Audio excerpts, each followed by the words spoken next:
It's a beautiful night for baseball at Tuttle Field on the campus of Martinsville High School as the Martinsville Artesians play host to the Quakers from Plainfield Community High School in a mid-state conference matchup on the MHS Rewind YouTube channel and IHSAA TV. Good evening, everyone. I'm Eric Mine. I'm joined alongside by my broadcast partner, Bo Dilley. Bo, the Artesians won their first game of the season for their new head coach, the Hall of Famer Phil Webster. But since that opening win over Webster's son and his Pike Red Devils, the Artesians have dropped 6 straight. Yeah, that's right. Martinsville dropped a doubleheader to Bloomington North here at Tuttle Field on Saturday, and then they fell to the Mooresville Pioneers last night in a mid-state conference matchup, 12-2. That game was originally scheduled to be played 2 weeks ago, but it had been rained out.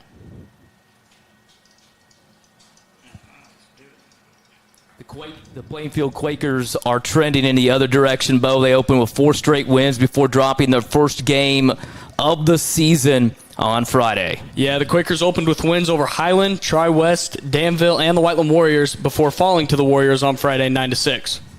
Bo, this is our first live stream from the new look Tuttle Field. The facility and the new field turf look tremendous. They really do. I mean, big shout-outs to Athletic Director Kip Staggs and the MSD in Martinsville. They really hit a home run with this design. The turf field looks awesome with the light and dark green striping and the big well in center field, of course. And the blue signage really pops against the new black fencing. And the scoreboard in left field is also a great addition. And the new lights have already been put to use a couple times this season. We'll talk about the new field and its unique design and the Artesians' new head coach, Hall of Famer Phil Webster, throughout the broadcast tonight. We'll also talk about a very, very young Martinsville ball club as well. Bo, let's take a look at the lineup tonight for the visiting Quakers and head coach Steve Marizzi. Yeah, for Plainfield, leading off, it's going to be number 9, Zach Roden. He'll be out in center field. Batting second is number 7, Grady Broughton. He's at second base. Batting third, number 17, Nathan Holika, third base. And then batting fourth, number 15, Alex Holsclaw. He's catching tonight. Batting fifth, number 10, Gabe Hansen. He's a designated hitter. Batting sixth, number 8, Luke Starnes, the right fielder and also the running back. Batting seventh, number 16, Drew White. He'll be out in left field. Batting eighth, number 12, Gavin Likens, first base.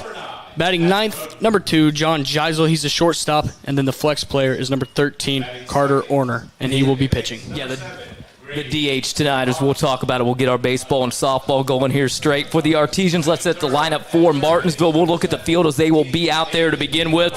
On the mound will be number 3, Reese Wolf. Reese, the sophomore verbal commit to Notre Dame, 1-1 on the campaign, a 4.20 ERA. He has 22 strikeouts, surrendered 7 walks, and 9 hits in 10 innings pitched thus far this season. He has given up 14 runs. His defense has been a little leaky, to say the least, behind him. Only 6 of those runs have been earned thus far on the season for the righty, Reese Wolf. Behind the plate, well, we talked about the youth for the Artesians, and this is where you'll start to see it. Behind the plate will be Braden Burris. At first base, Josh Jones, a name familiar from probably Artesian football fans, but baseball, he's played before, but not a lot of varsity experience. Carter Dawson in the same boat at second base. Jackson Proctor, one of the few returning guys this year for the new head coach, Phil Webster.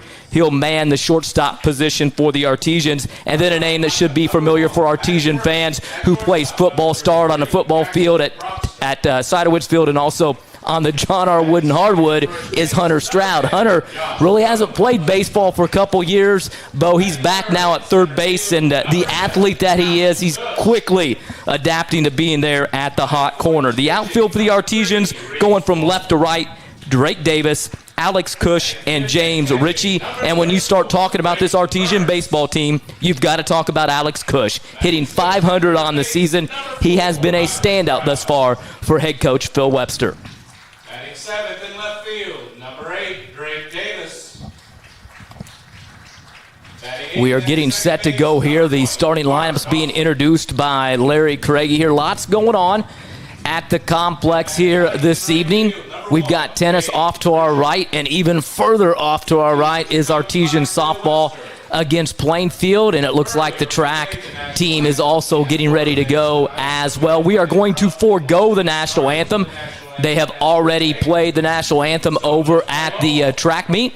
So we are getting set to go. We mentioned all the activities going on outside. Well, there's also a volleyball match going on inside as well. So lots going on here at Martinsville High School as we will get set to go in this mid-state conference matchup. Reese Wolf getting on the mound there on Tutterow Field.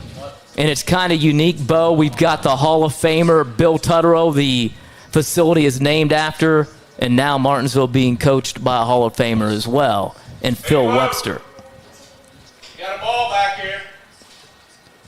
Webster, a long-time head coach at Decatur Central. Lots of battles here on Tutterow Field. We're actually talking with him. I was prior to the contest here tonight about some of those memories and facing Coach Tutterow ball clubs. He won a state championship in 2008 for the Decatur Central Hawks and was inducted into the Hall of Fame in 2013, I believe, is the date for that one. So a veteran head coach, over 27 years of coaching experience at Decatur, tack on several other years at a variety of other schools as well.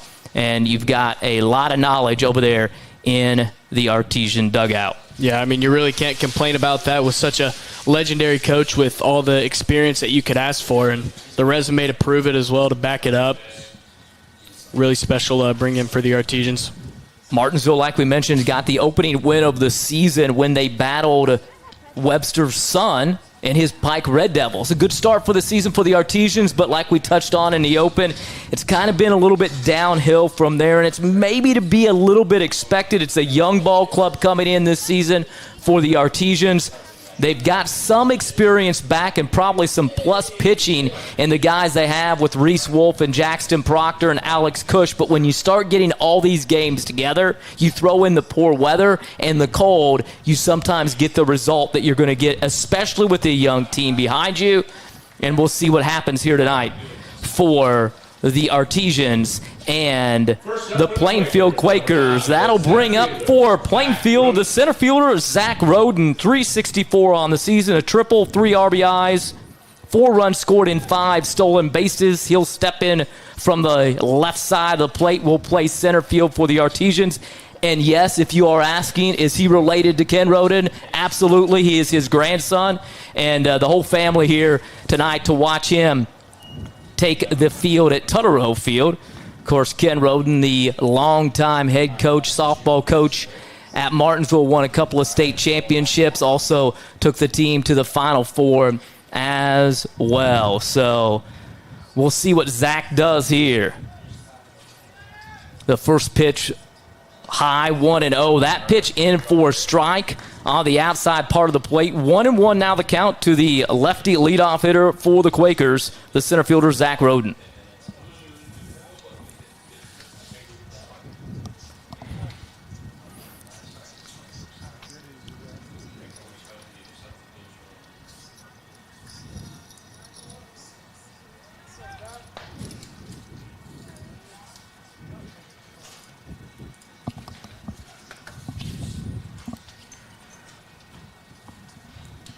Clouds kind of taking effect. Here's the sun slips behind them in here at the Artesian Field, Tutterow Field. Wind blowing really across the field from right to left. So with a pitcher in Reese Wolf who likes to work that breaking ball, not really to his advantage, but he's ahead in the count here on Zach Roden. 1-2 the count. Roden fouls that off, fights it off. Grady Broughton, Nathan Holuka also due up for the Quakers, who are 4-1 on the season, Bo, for head coach Steve Marizzi. They've had some pretty good outings thus far on the season. Had the 4 wins before losing to Whiteland. That pitch missing inside. 2-2 now the count to Roden. Yeah, I thought that one was going to go right for his foot, but he didn't back out at all there. And got to talk about how much confidence Coach Marizzi is putting in his leadoff hitter, Zach Roden, as well.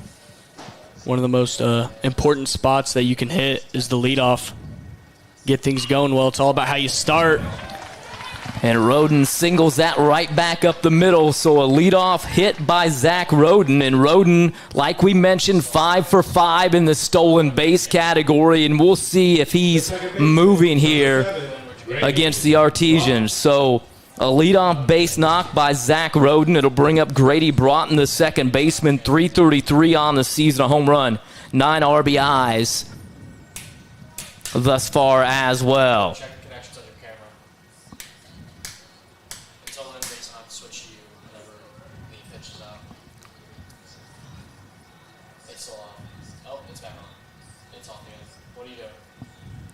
That pitch misses low.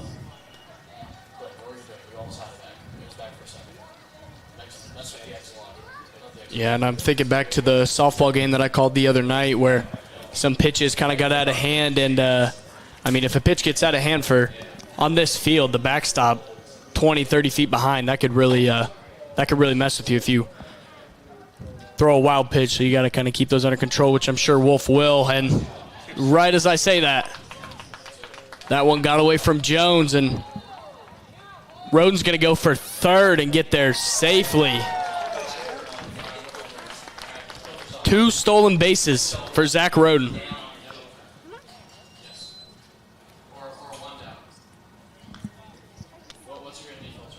Probably a terrible time for me to say what I just said.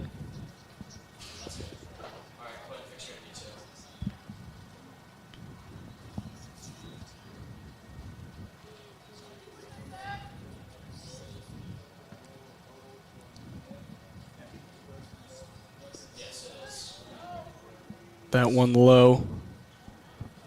Roden stays at third.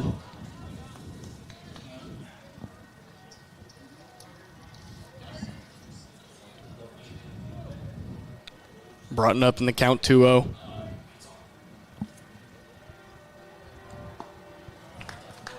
Swing and a miss. There's the first strike for Wolf on Broughton. Again, he did homer earlier in the year, one of just 3 Plainfield players that have done so. Check swing there. Yes, he did.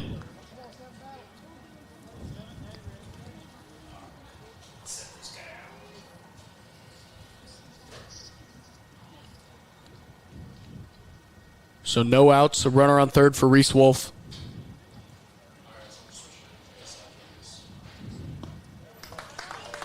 And there's his first strikeout.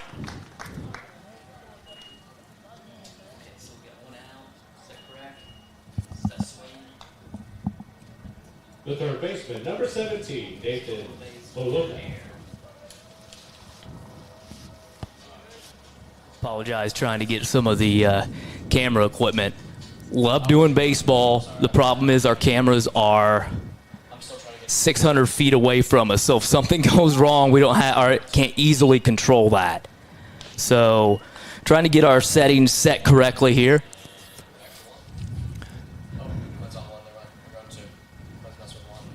We'll get our camera set out there. You just saw us climbing up on our stand out in center field.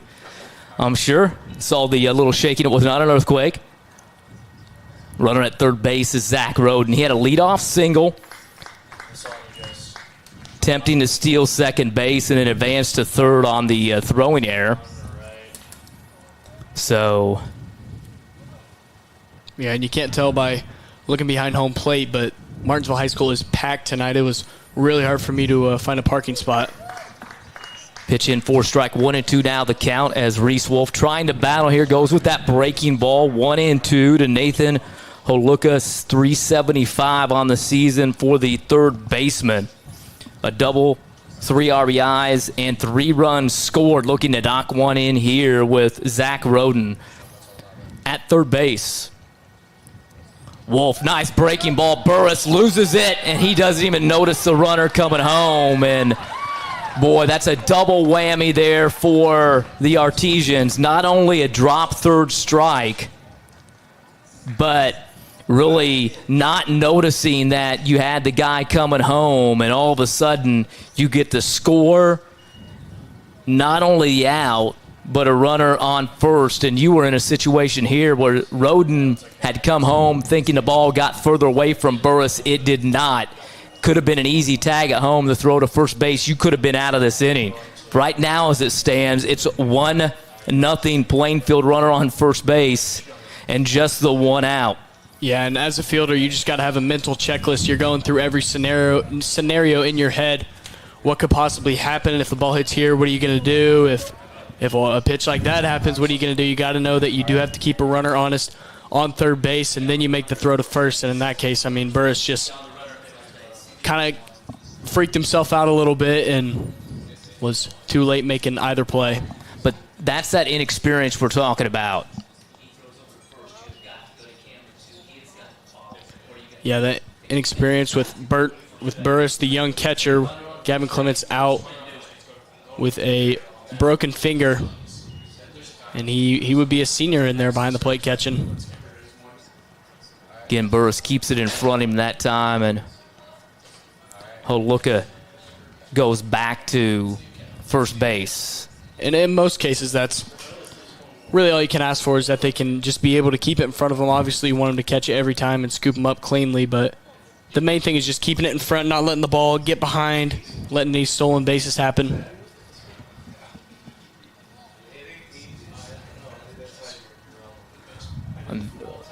See if we can get the umpire to give us a count here. 2-1, the count. Is that what we've got? 2-1, one on, one out.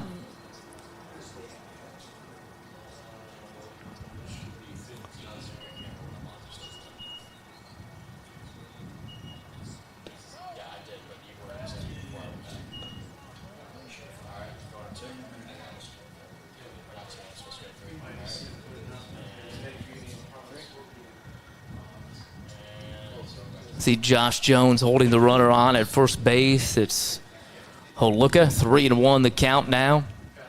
Wolf comes plateward right down the pipe. Runs it full, 3-2 now to Alex Holesclaw, the catcher. 455 on the season with 7 knocked in for Holesclaw. He awaits the payoff pitch from Reese Wolf. Holuka off the bag at first. The pitch in for a strike, and Artesians, in all likelihood, should be out of the inning right now with no damage done, but that's 3 strikeouts in the inning thus far for Reese Wolf, and he'll have the opportunity to get 4 strikeouts because he had that drop third strike. Yeah, so good and bad. I mean, Wolf obviously would rather have Burris been able to field that ball cleanly and kind of been sure on his decision.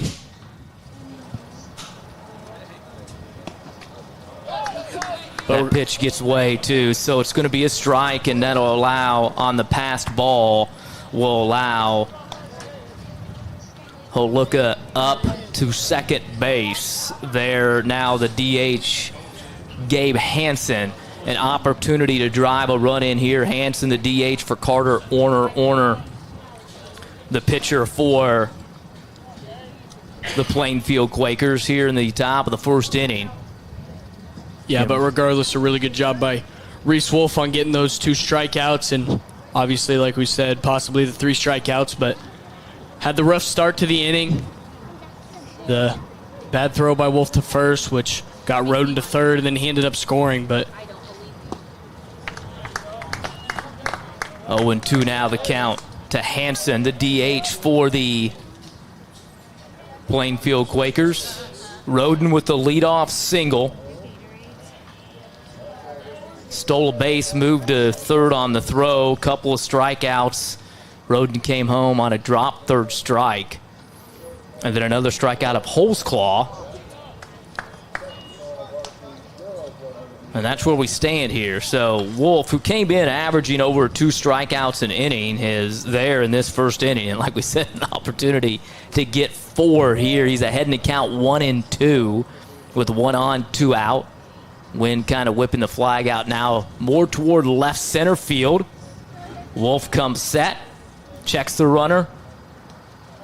Burris does a nice job to keep that inside. There, 2-2. Kind of a waste pitch by Wolf there. Goes with that breaking ball on the outside, and Burris had set up outside. That's where Reese threw it to begin with and saw if he could get Hansen to chase. He does not. So Deuce is wild here. Runner out on second base, 2-2 the count with 2 out. Nice pitch by Wolf that time. And the Quakers will go down here on the 4th strikeout of the inning by Reese Wolf in the top of the 1st. But Plainfield strikes for 1 run. They do it on 1 hit. A couple of Artesian errors. We will head to the bottom of the 1st inning. Plainfield out in front, 1-0.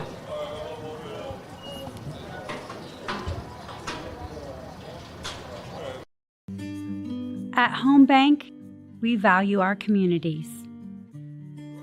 Homegrown. Home style.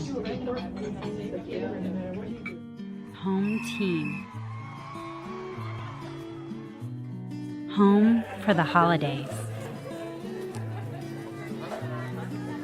Your new home. Because at the end of the day, this is your bank. And when a bank really understands your needs, you feel at home.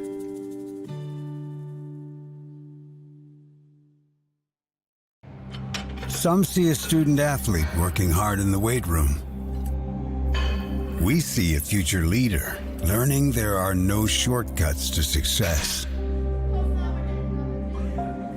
Some see a start to a swim meet. We see the starting blocks for life. Proud to keep education in front of athletics since 1903.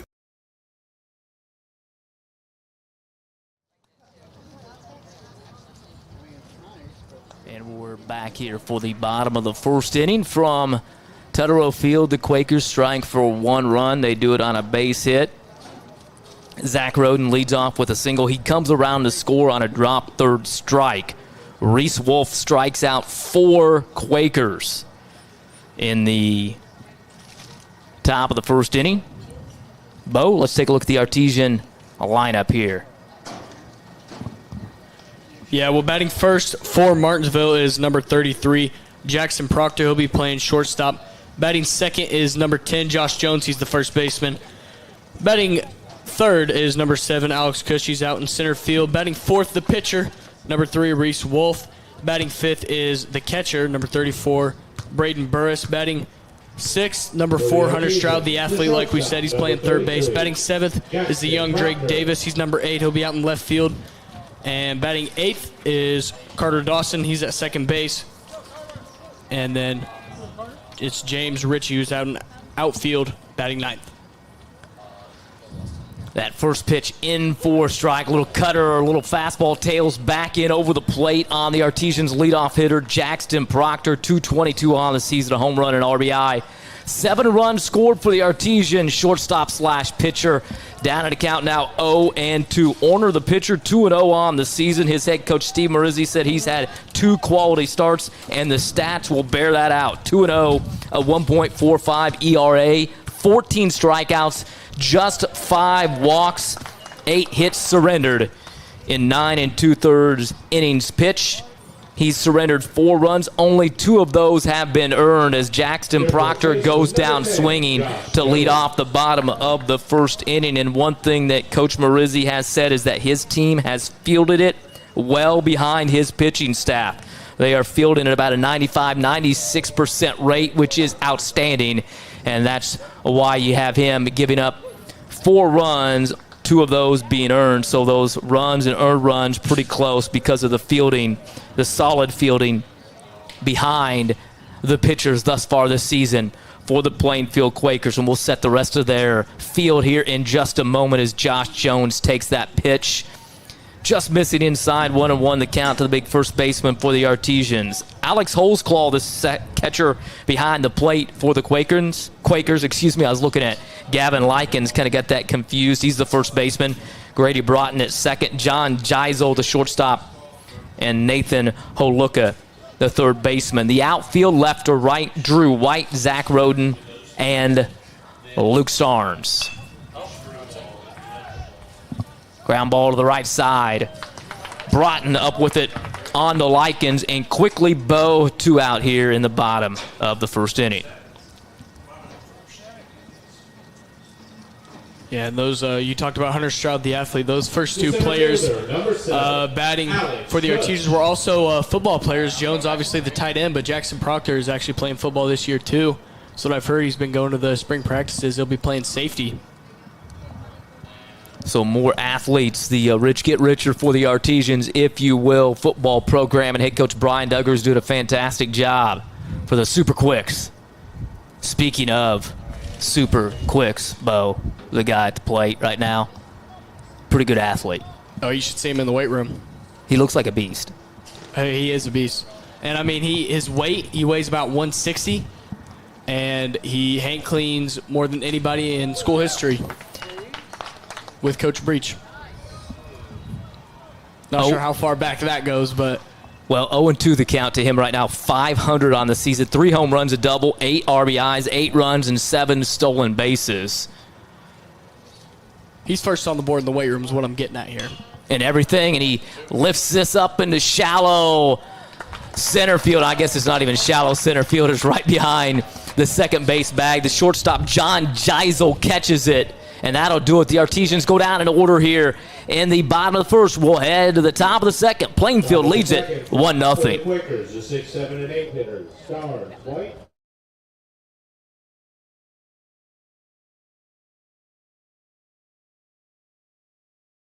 We just got a good group of guys that can shock some people. We know what we're capable of, and there's no secret recipe to that. We're just going to work hard and, get to where we want to get to.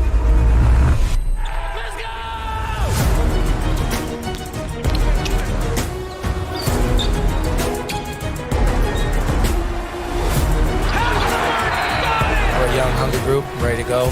We just want to win. Ready to get started. At Home Bank, we value our communities.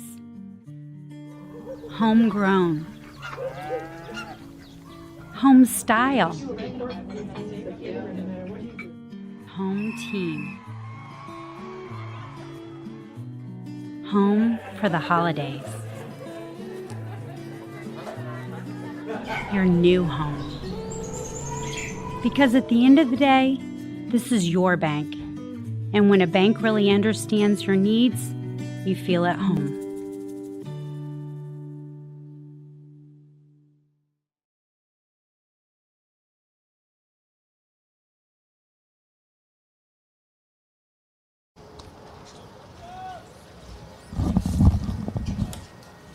Yeah, Bo, you could wait and turn your mic down before you pick up your headsets.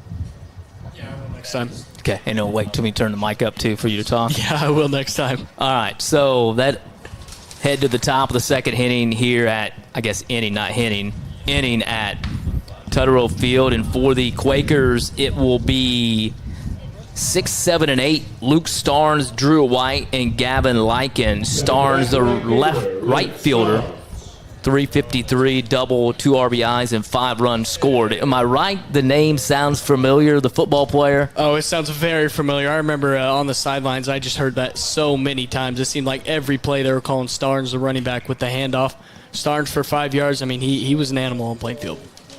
So he'll step in from the right side for Reese Wolf. Reese delivers in for a strike, and Reese is a trooper out there. I mean, that was a great pitch, and he's getting a little frustrated, I think, because Burris didn't catch it. And this is new for Burris, so we're not trying to pick on anybody, but you got to, in your mind there is Reese. You struck out 4 people. You just delivered a great pitch, and it gets right past you. So he's getting a little frustrated, but does a great job with his composure out there. Ahead in the count 0-2. You got to control the controllables. Of the things that Chuck Pagano says, that's exactly right, Bo? Exactly, yeah, and I've been paying attention to Wolf out there, and he does seem to be getting a little bit frustrated. He's kind of muttering some things to himself, shaking his head a little bit, but, yeah, you got to have some sympathy for the new catcher. You're grooving right now, though, Reese, so just keep doing what you're doing, all right? 1-2 the count. Reese has struck out 4. He came in on the season 1-1 with a 4.20 ERA, 22 strikeouts in his 10 innings pitched on the season, and that ERA a little bit bloated by the fact that the fact that he'd been hurt by some untimely errors behind him. And then what happens with that, sometimes you give good teams, veteran teams, extra outs. They're going to make you pay. And so those unearned runs sometimes turn into earned and extra runs in innings when you've really kind of pitched well. And, you know, Reese is grooving right now. He's got 5 strikeouts. 5 strikeouts through an inning and a third. And he continues to pump the zone with BBs. And Wolf is having that night. I mean, this doesn't even really relate to pitching, but whenever he threw the ball to first and it kind of got away from Jones, I mean, that's what really is the reason that Roden scored, and he got 2 bases on that and then was in scoring position after that. So if you just wipe that away, I mean, just focus on just his pitching, he's been excellent tonight. Yeah, and I'd mentioned earlier that was a stolen base because I was focusing on our issues with our cameras. That was actually the error on the pickoff move by Reese. So that will be an earned run for him, and it ends up being a 2-base error because the speed of Roden allowed him to get over the third. And then what happens is you have a chance to make a play at the plate, and those are things that veteran clubs will end up doing.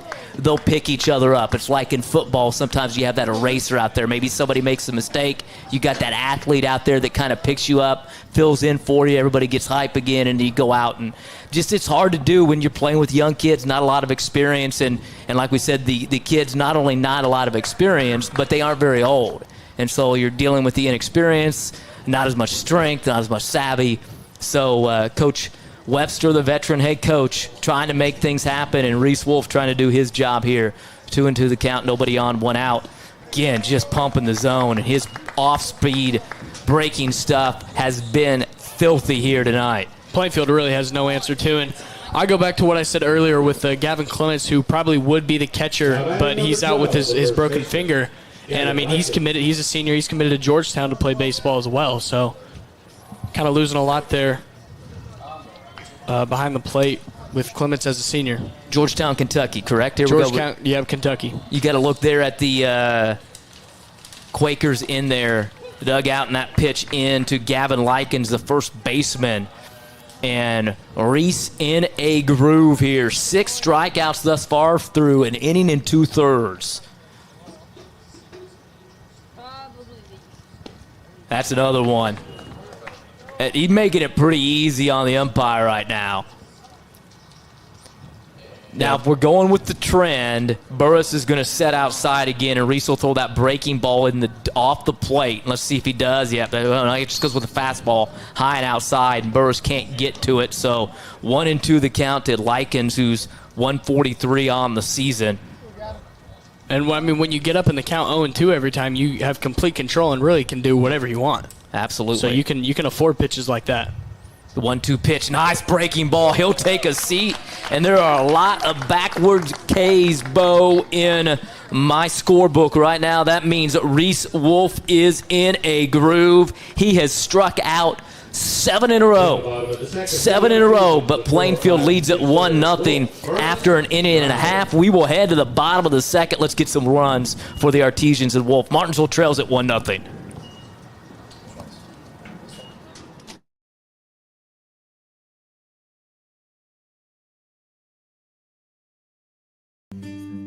At Home Bank, we value our communities. Homegrown. Home style. Home team. Home for the holidays. Your new home.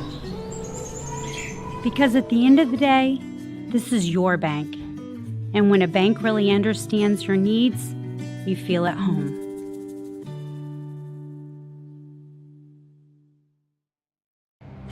Some see a student athlete working hard in the weight room. We see a future leader learning there are no shortcuts to success.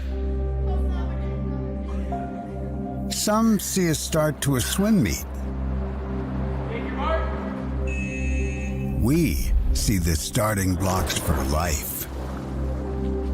Proud to keep education in front of athletics since 1903. back for the bottom of the second. Pitcher's duel now. Reese Wolf will step in for the left side for the Artesians, facing for the Quakers, Carter Orner. Quick work of Martinsville in the top of first inning. Wolf turns on this one, lifts it deep into center field, and that is gone. Well, if you want to get back even, take matters into your own hands. Reese Wolf, who's plowed down 7 Quakers on the mound in the first 2 innings, gets it even with a solo shot to lead off the bottom of the second, and the Artesians have tied it up 1 apiece. This is the Reese Wolf game, putting on a clinic on both sides, pitching and hitting. The catcher, number 34. And he's a sophomore, too. Have yourself a day, Reese Wolf, and please continue.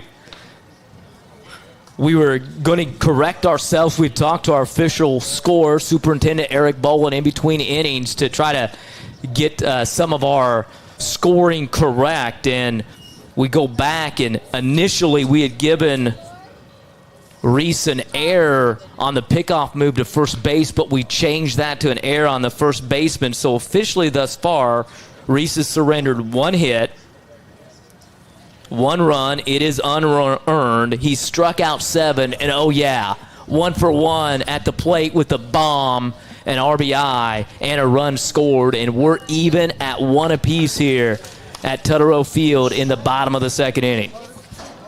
And, I mean, if Wolf can pitch remotely to how he's been pitching, then I think it's looking really good for Martinsville. Get some of the bats going. Yes, sir. Burris a little bit late on that offering from Carter Orner. Talked with head coach Steve Marizzi via email this week, and he said that Orner has really done well this season with 2 quality starts, and they look for him to have another one here tonight. The shortstop fields it cleanly. John Geisel on to Gavin Likens. 6-3, and they'll be 1 away here in the bottom of the second inning. But you see the fielding there by Plainfield and the throw on to first, so not giving people extra outs. And Coach Marizzi said his team has fielded it well, the 95-96 fielding percentage thus far. And the fielding's only going to get better on the turf field, too, because you don't have those wild hops on the dirt. Well, that last hop that the ball took, it could have went left, right, low, high, anything if it were dirt. But it was turf, so, I mean, Geisel was just, he knew exactly where it was going to go. The ball bounced, I mean, right to his glove. Easy to make the play there. Well, we talked about Artesian athlete Alex Cush, and speaking of athlete, Hunter Stroud, he pops it sky high just outside on the, I want to say, normally you just say on the grass, right? I mean, because that was on the cut of the infield, so I don't know. I guess that's the cut of the outfield turf right there in the green, right past the brown, and that'll be John Geisel squeezes it for the second out of the inning. But I was setting up the camera, and the Artesians were taking batting practice prior to the game, and I'm like, who's the dude hitting right now? I'm like, he looks pretty good. And I said, it's not Alex. You know who it was? Who was it? It was Hunter Stroud. Yep. Yeah, I mean, he looks the part. You look at him and you see him. He hasn't played for a while, but he definitely looks the part. And if you've seen him play on the football field or out on the basketball court, you can understand why his transition to the diamond here has been pretty solid thus far for the Hall of Fame coach Phil Webster. And, I mean, Hunter Stroud's just one of those guys that can really do it all. I mean, you could take any of those sports and mark off 2 years. Say he hadn't played football for the last 2 years. He's still going to be the same star that he is. Third baseman Holuka up with it on to first to retire the side. So the Artesians are set down, but not before they tied up. A leadoff home run by Reese Wolf. We are even at 1 apiece, and we'll head to the top of the third frame. Seisel, Roden, and Broughton do up for the Quakers. We just got a good group of guys that can shock some people. We know what we're capable of, and there's no secret recipe to that. We're just going to work hard and, get to where we want to get to.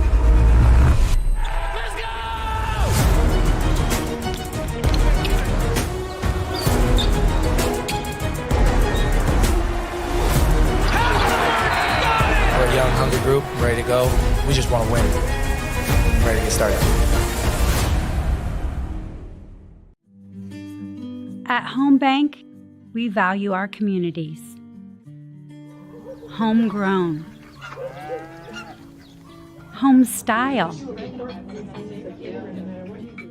Home team. Home for the holidays. Your new home. Because at the end of the day, this is your bank. And when a bank really understands your needs, you feel at home.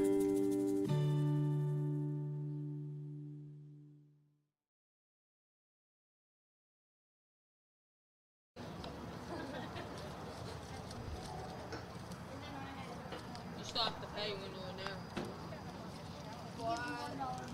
Yep.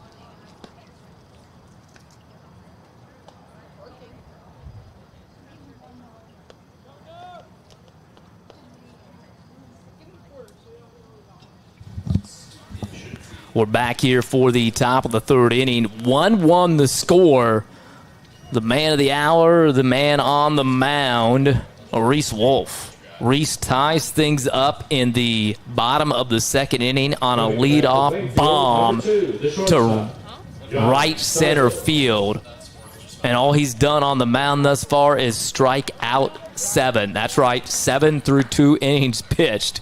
Had a drop third strike to the third batter in the top of the first inning. But he has struck out 7 in a row now. As we begin the top of the third inning, it'll be the shortstop, John Geisel. Geisel at .214 on the season, a double. We'll see if the approach for the Quakers changes here at the plate.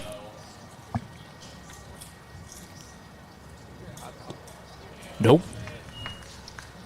You just can't do much about it. They have no answer for Wolf, really. Nope. We're going to get our statistician, our official scorer down there, Mr. Bolin, to maybe tell us a little bit about what Reese is throwing out here. Not speed-wise, but pitch selection-wise. Of his many talents that Mr. Bolin has, is a big baseball guy, right? Former basketball coach here and principal on down the line, now our superintendent, but also a really big baseball guy. So we'll lean on him a little bit. And Reese right now just kind of like shaking his head like, yeah, you can't hit me. He's feeling it a little bit right now. And, I mean, he has a right to. He's just playing out of his mind today, even with, anything that went wrong. Like we said, wasn't actually an error on his part. And, he's cooking.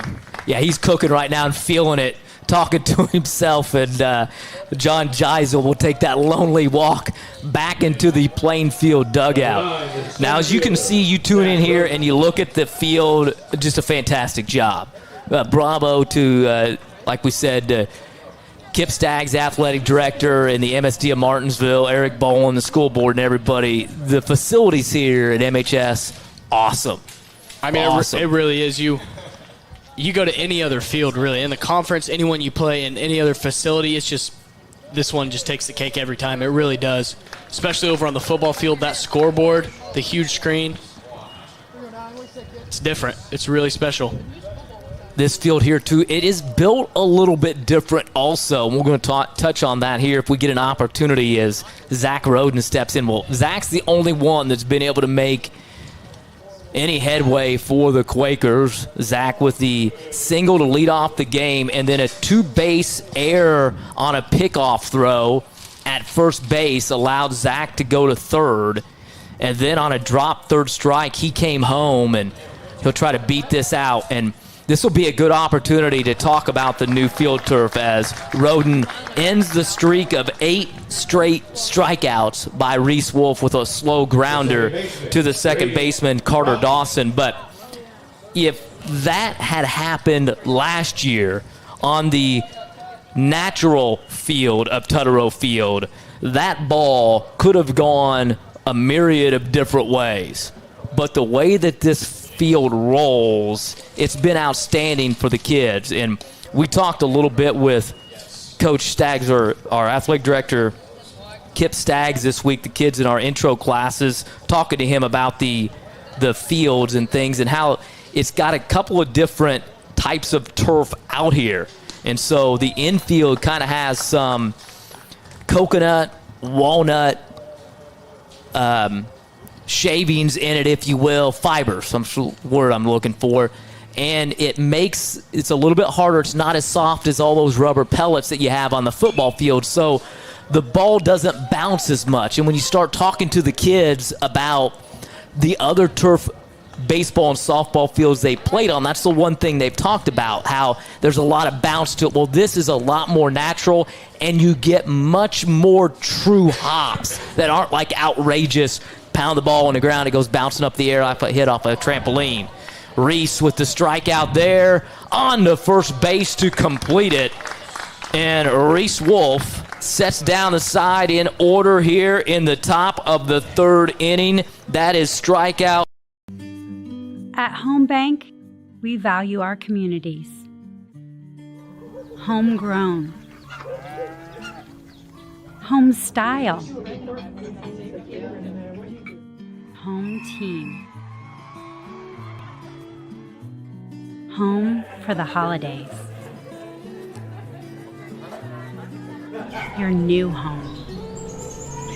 Because at the end of the day, this is your bank. And when a bank really understands your needs, you feel at home.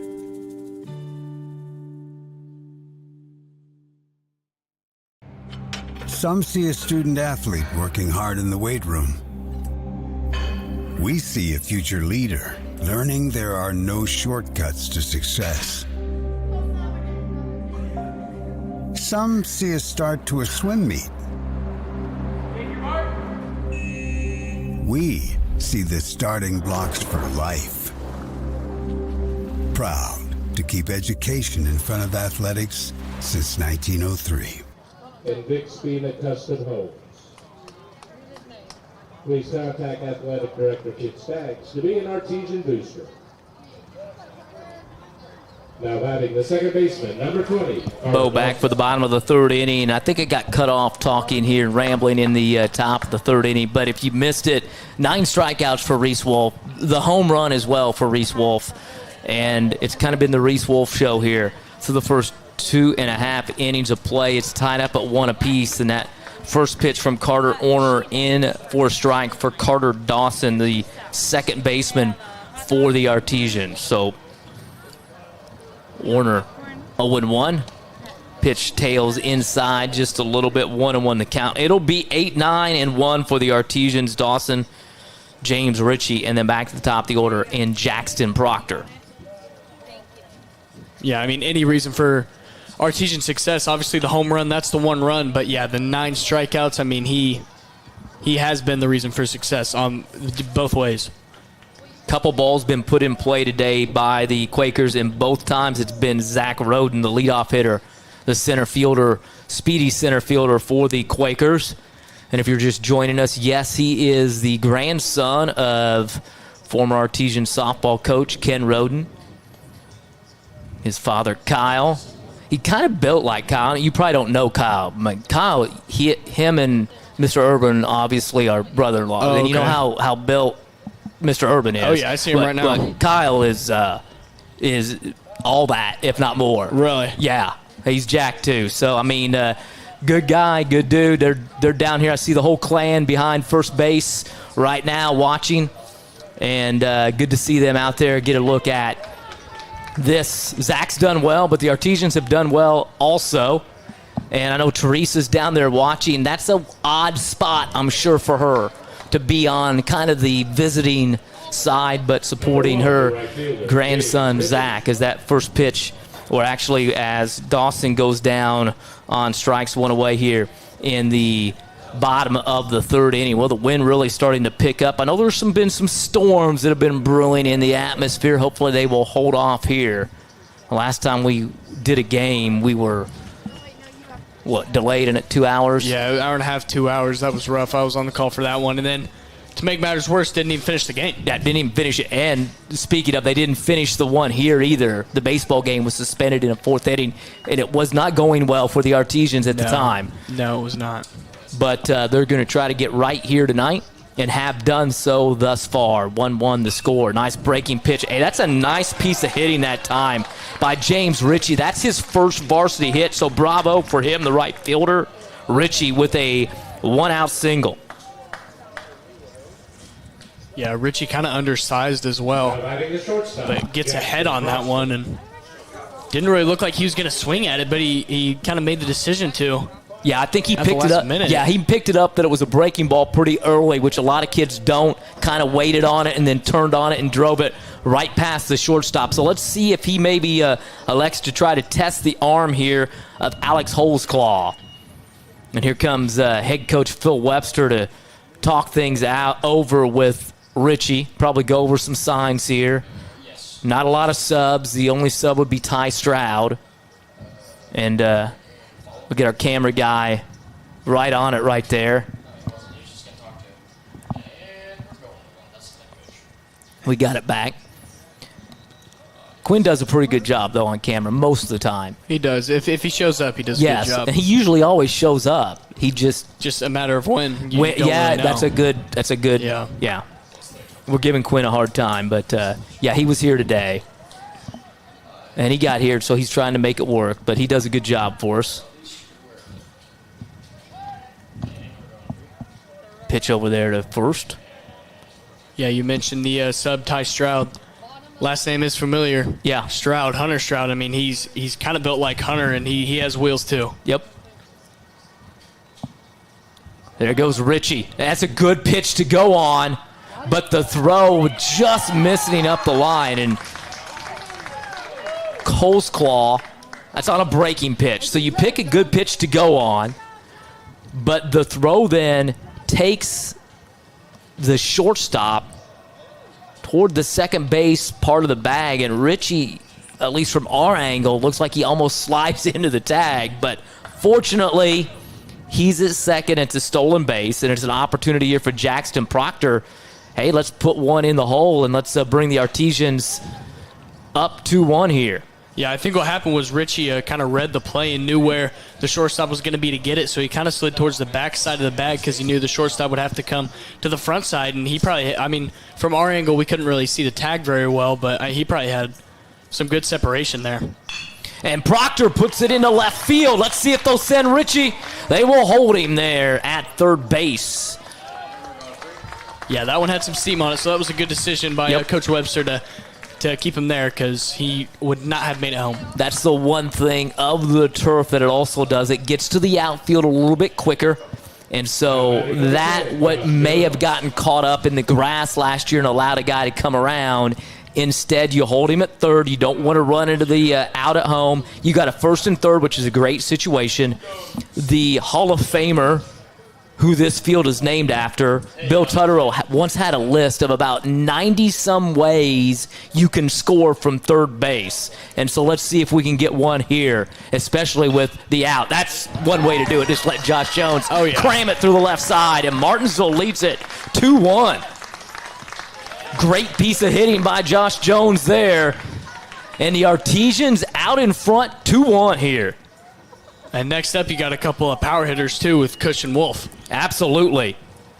And we kind of got cut off with talking about Alex Cush, you know, all the weight records he holds. And Coach Webster says this guy's a Division I baseball player if he wants to be, and he should know. He's been around a while. He looks like a Division I baseball player when he steps into the plate.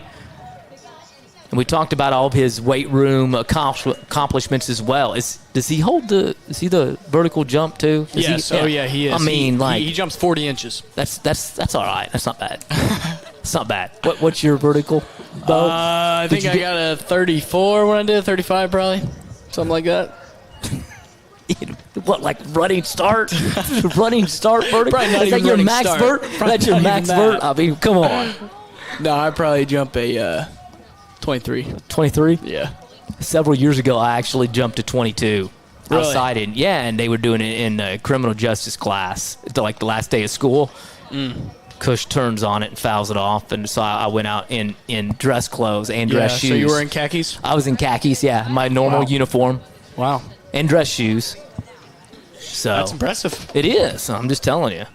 Pat myself on the back. Arm hurts a little bit from doing that, but step back in. Alex Cush 1-2. Let's see if he can drive one in here. Martinsville up 2-1. Pitch in the dirt. Nice eye by Cush. Alex, we're shouting out all his accomplishments. 500 coming in, 3 home runs, a double, 8 RBIs. Little pop out behind the bag at second base to the shortstop in his first at-bat. 2-2 the count to Cush, and Cush chases outside. That's just heads-up running there by the Artesians. That is not, did they call him out at first? Yeah, they did. Oh, wow. I did not think they called him out at first base. I didn't think he was out. I don't think Wolf did either. He was stepping up to the plate. Well, I thought Jones, the throwback to first base, I thought it was going to be a heads-up play by the Artesians, but as it is, it's a strike him out, throw him out kind of situation, or really strike him out, pick him off, if you will. Cush goes down swinging. The throw by Alex Holzclaw down to first base, catches Jones off the bag, and that'll end it. But, Bo, Martinsville answers with 3 straight singles, including an RBI one by Josh Jones. They have the lead now 2-1 heading to the top of the 4th frame. We just got a good group of guys that can shock some people. We know what we're capable of, and there's no secret recipe to that. We're just going to work hard and, get to where we want to get to.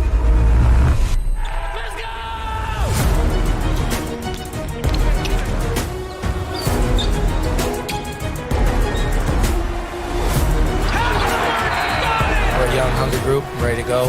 We just want to win. Ready to get started. At Home Bank, we value our communities. Homegrown. Home style. Home team. Home for the holidays. Your new home. Because at the end of the day, this is your bank. And when a bank really understands your needs, you feel at home.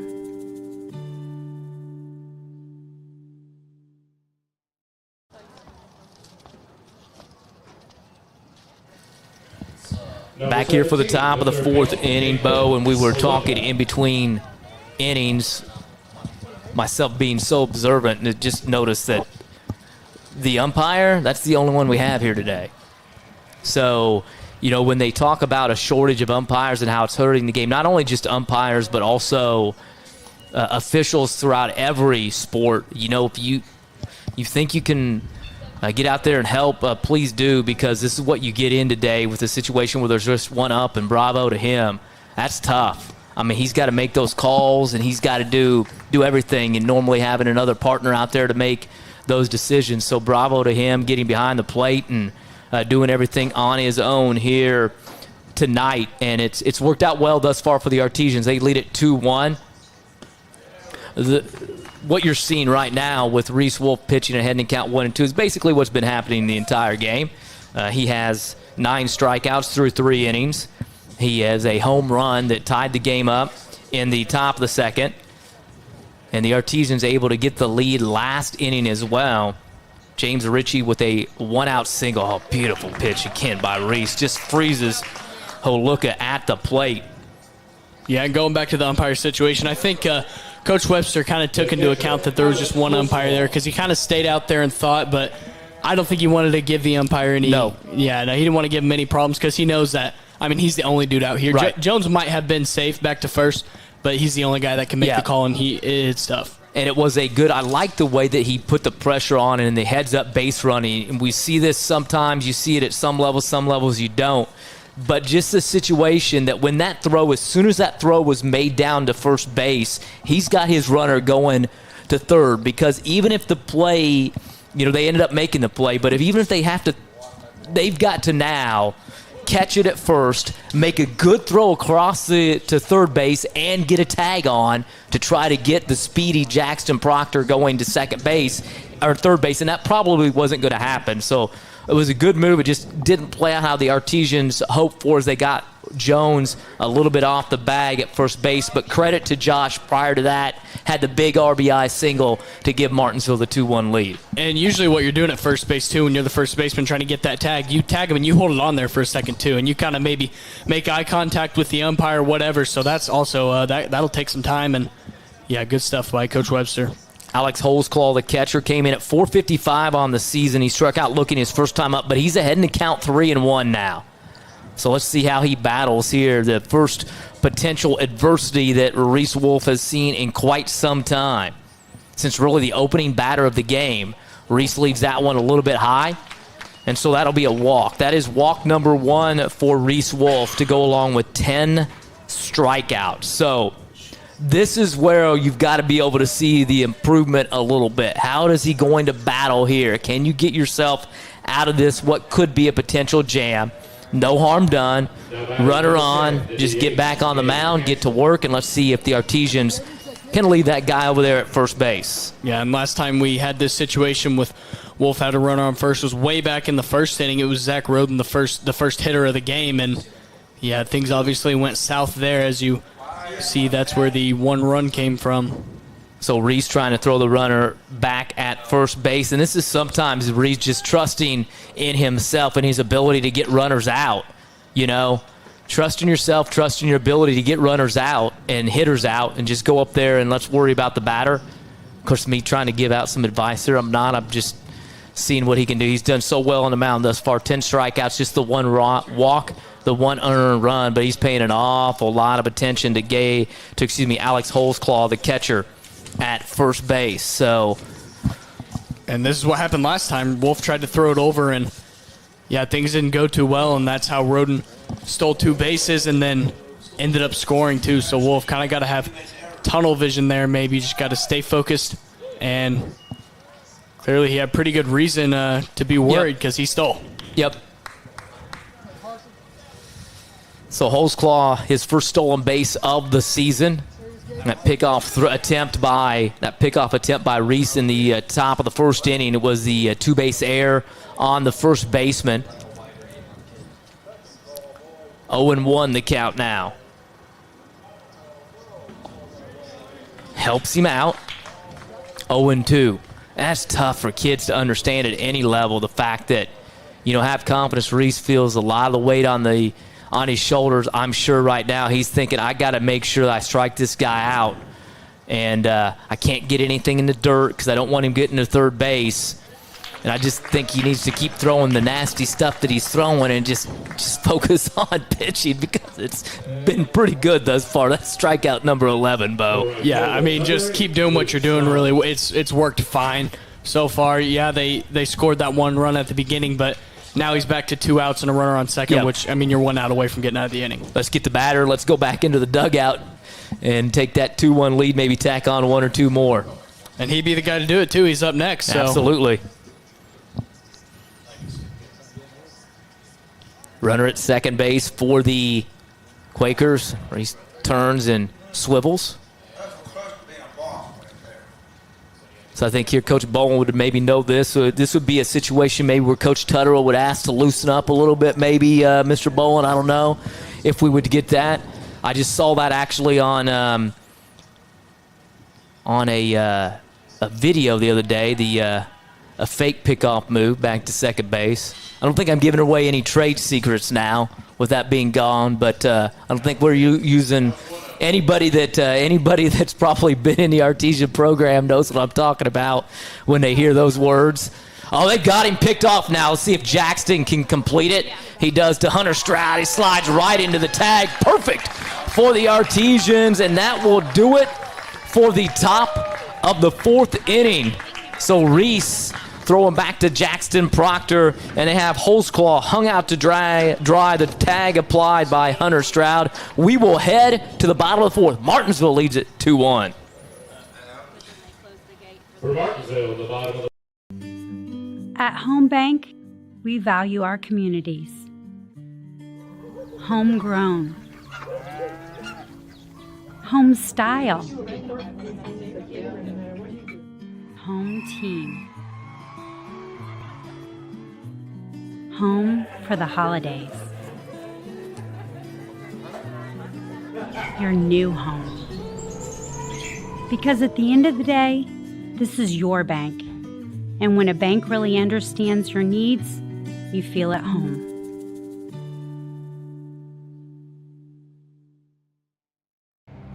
Some see a student athlete working hard in the weight room. We see a future leader learning there are no shortcuts to success. Some see a start to a swim meet. We see the starting blocks for life. Proud to keep education in front of athletics since 1903. Yeah, and that's why I told him. I was like,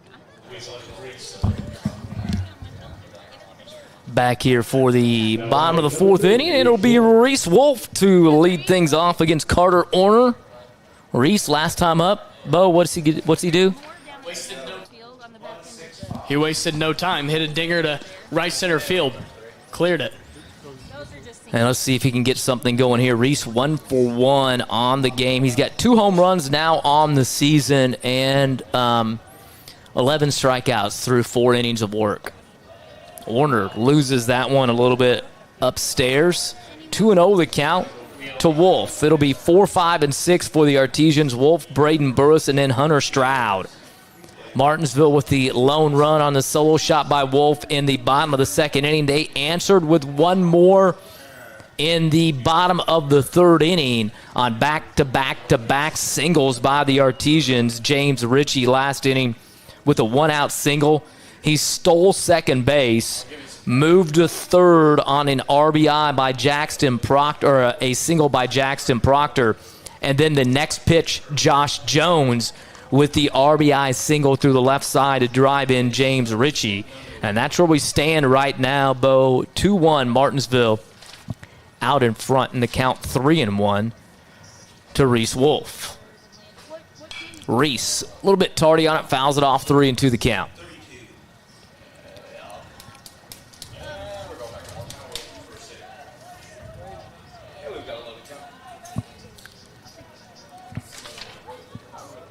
Orner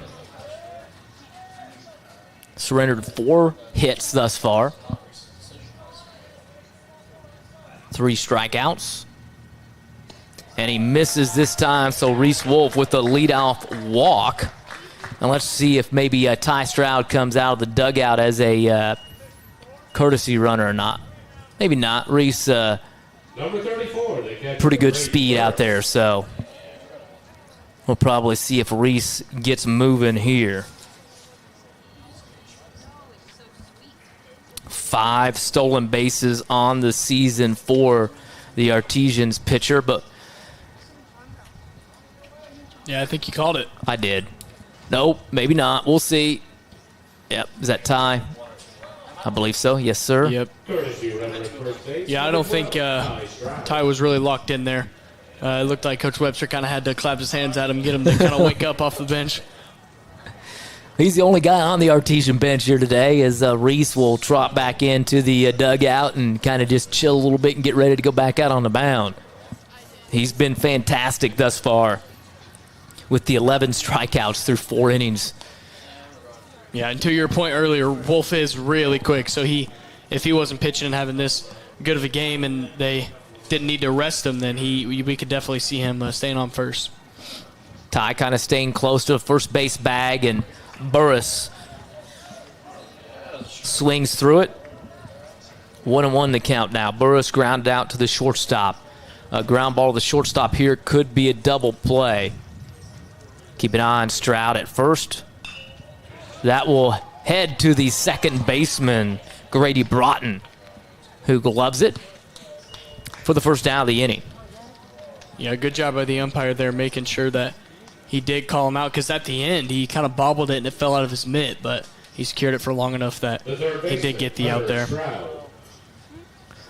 So now it'll bring up Hunter Stroud. Hunter, a high pop out to the shortstop his first time up.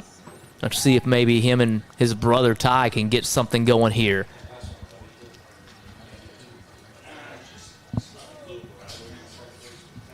Ty Stroud, the courtesy runner for Reese Wolf at first, and Hunter Stroud swings through the pitch. 0-1 the count.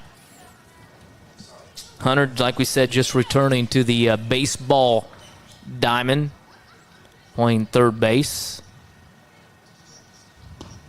Pitch in for a strike. 0-2 now the count.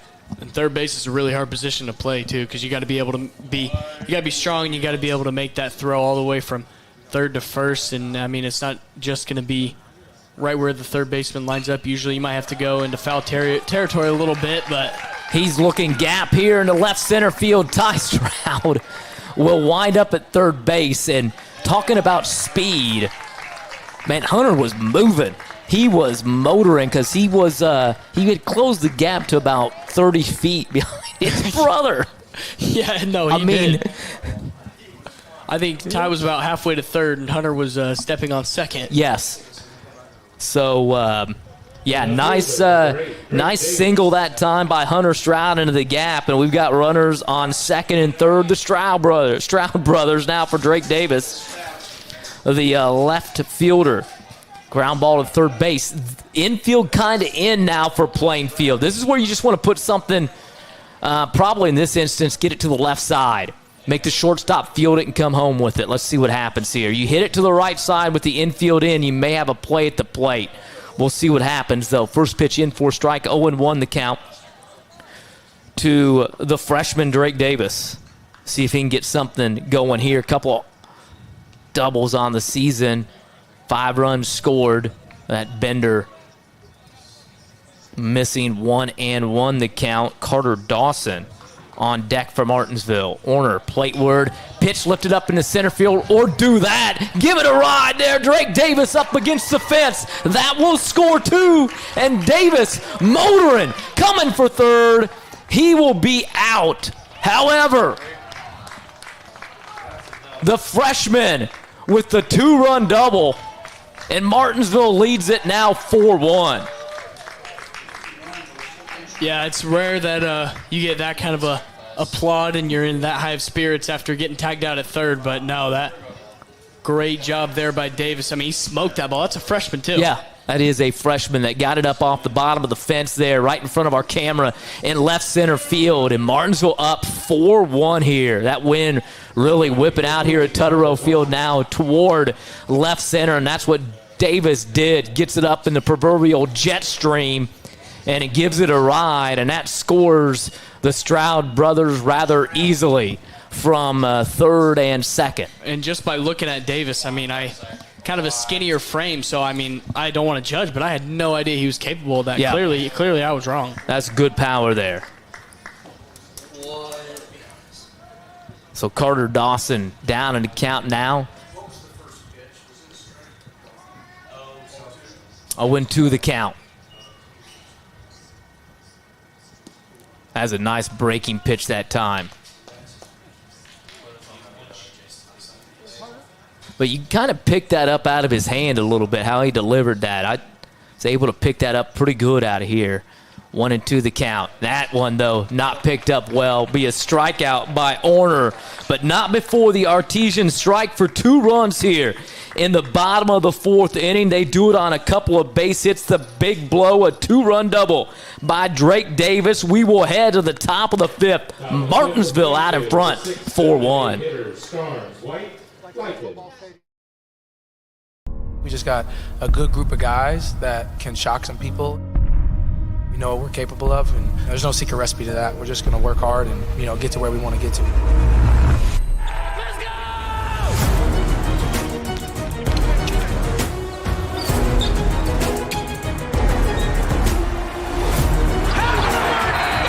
We're a young, hungry group, ready to go. We just want to win. Ready to get started. At Home Bank, we value our communities. Homegrown. Home style. Home team. Home for the holidays.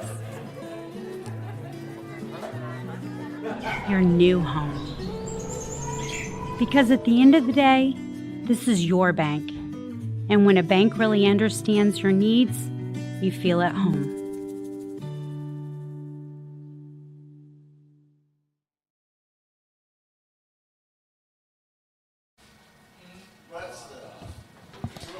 Back for the top of the 5th inning.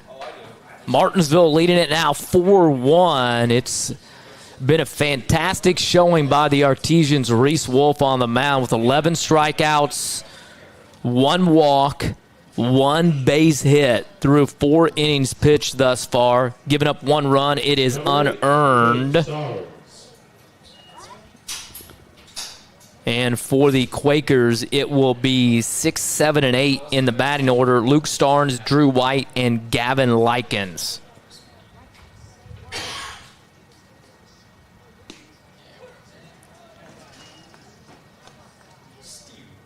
And that first pitch in for a strike.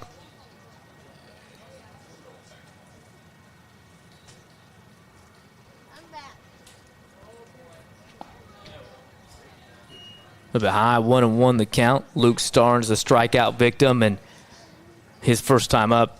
Basically, everybody has been a strikeout victim, with the lone exception of Zach Roden, the leadoff hitter for the Quakers.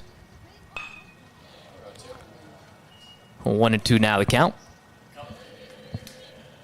And a couple times for Roden, he had the true single the first time, and then he made contact with it, grounded out to second though, so he's not backing down from Wolf.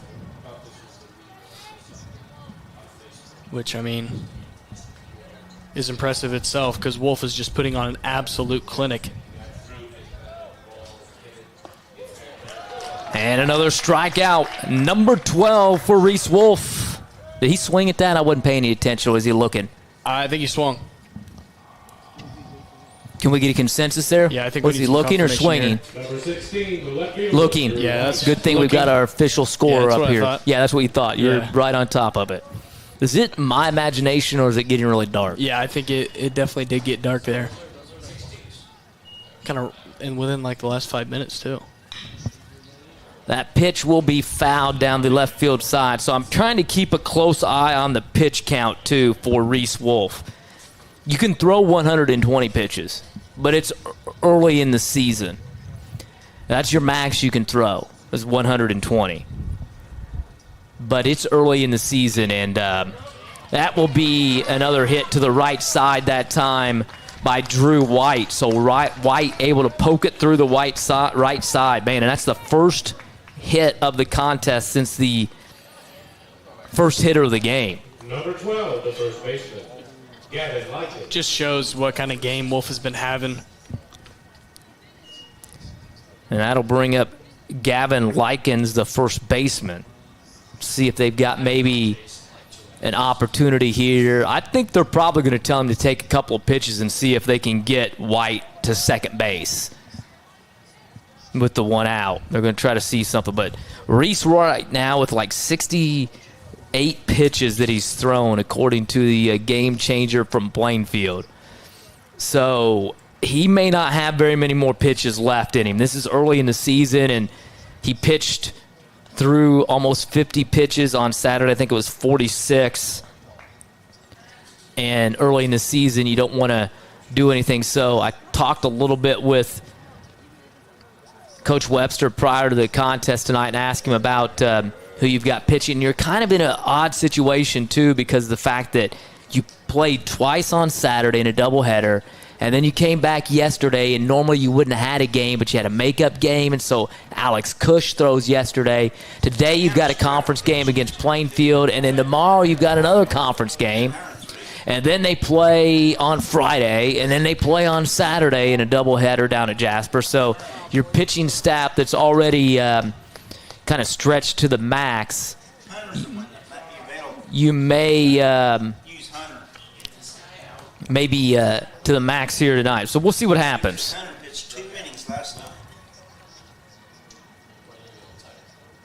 Not sure what the count is. Is it 1-1?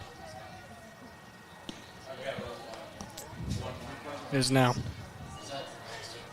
1-1 the count, 1 on, 1 out. Top of the 5th inning. Martinsville leading it 4-1.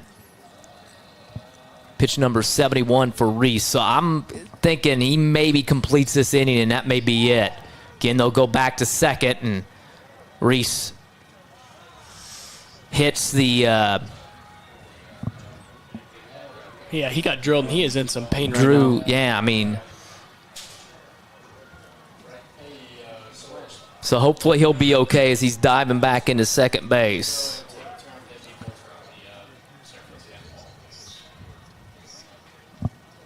Looks like he might have taken it to the rib area. I thought it hit him in the thigh, but my vision is not good. Yeah, that could be, because if it hits you in a certain part of the thigh, that can take all the feeling in your leg out. I'm just going to be totally honest with you. When I saw it, I didn't think he threw it very hard. No, I didn't either. And it hit him. Not this hard. Okay, all right. So, yeah. Is that, like you said, I mean, a lot of times it's not necessarily about the velocity of the impact. It's where the impact is made. So, hopefully he'll be okay. I think he's going to shake it off, and he'll be all right with 1-1. Reese has battled through a little bit of adversity here, and we're set and ready to go now. I hope.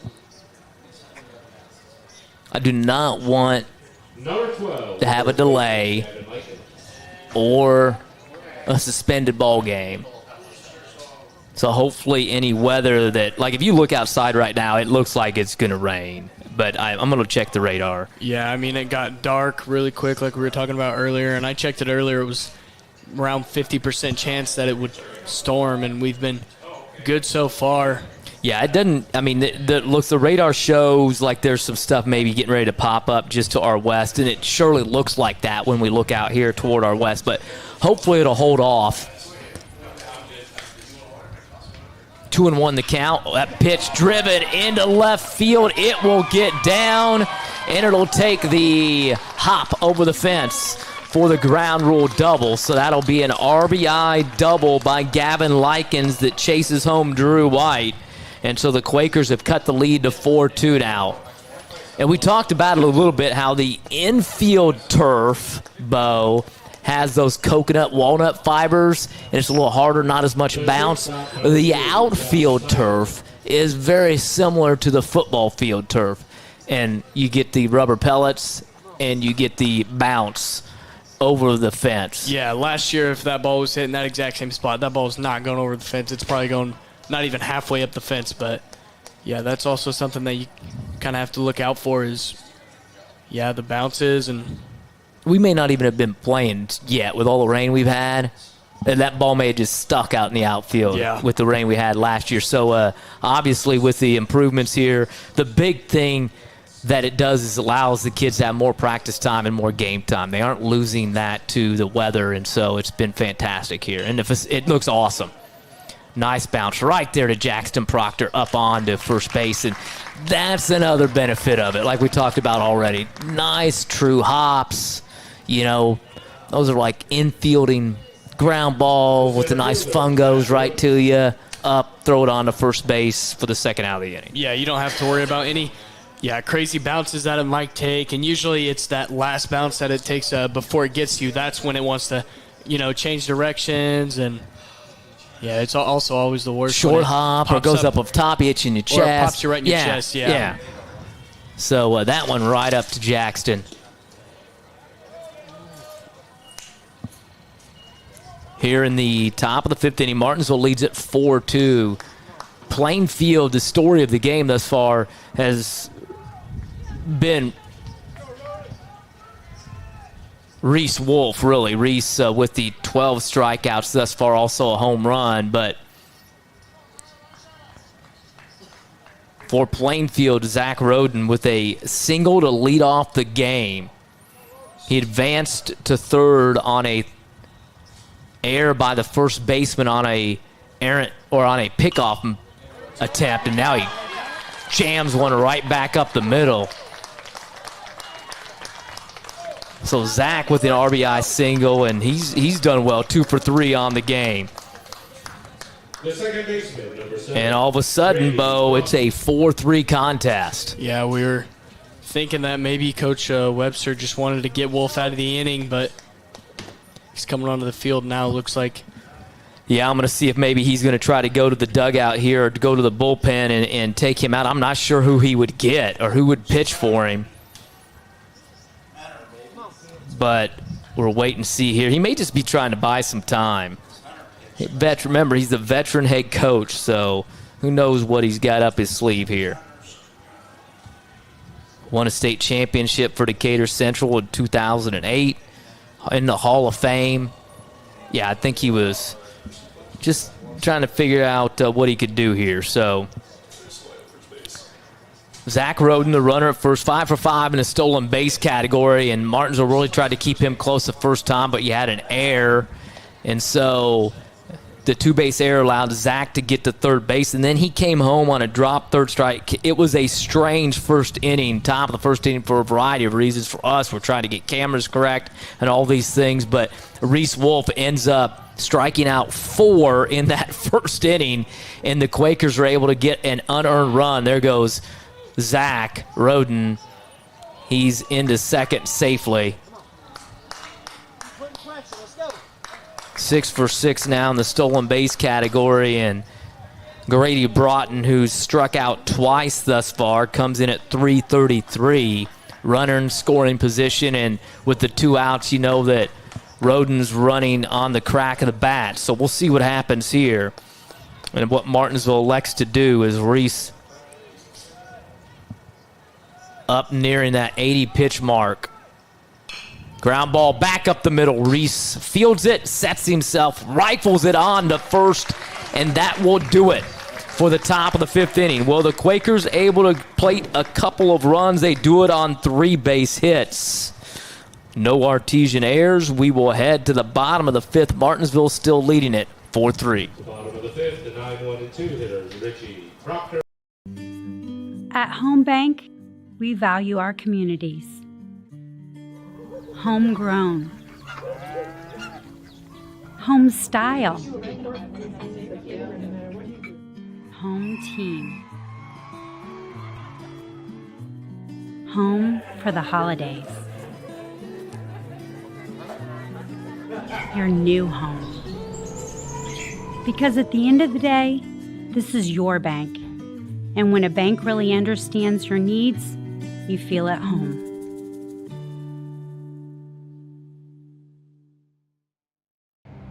Some see a student athlete working hard in the weight room.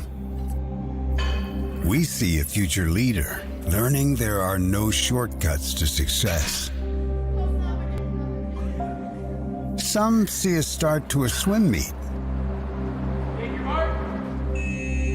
We see the starting blocks for life. Proud to keep education in front of athletics since 1903. From source, West Knox and South. It's not that big a deal. Bailey and Wood.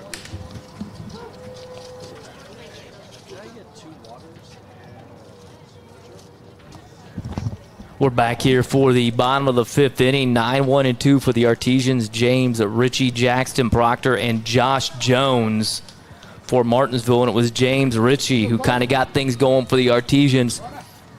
With 1 out in the bottom of the 3rd inning, he had his first varsity base hit, stole a base, and then came around on the RBI single by Josh Jones. The Artesians plated 2 more runs in the bottom of the 4th inning on a 2-run double by Drake Davis. And then Reese Wolf got Martinsville started with a solo shot to lead off the bottom of the 2nd inning. Yeah, so things kind of on a downward rotation for Martinsville as they give up the 2 runs, and then now you're just up 1, and the sky's not looking too good. It's not going great at the moment, but definitely a chance to turn things around here for Richie, who, already had that base hit earlier. See if we can get our camera person on the correct person he's supposed to be on. And that was a strikeout that time. A nice pitch by Carter Orner with the backwards K in the scorebook now. And he's had several of those here today. 3 of them to be exact. 4 strikeouts in total. And that'll go back to the top of the order in Jackson Proctor. Proctor struck out his first time up and then singled back in the 3rd inning, left stranded at second base when Josh Jones was picked off of a first, or actually caught trying to go back to first base on a strikeout by Alex Cush. 0-1 the count now to Proctor. Has a nice pitch by Orner, but just off the outside of the plate. And like we touched on a little bit, Bo, the lone umpire right there behind the plate, he's the guy.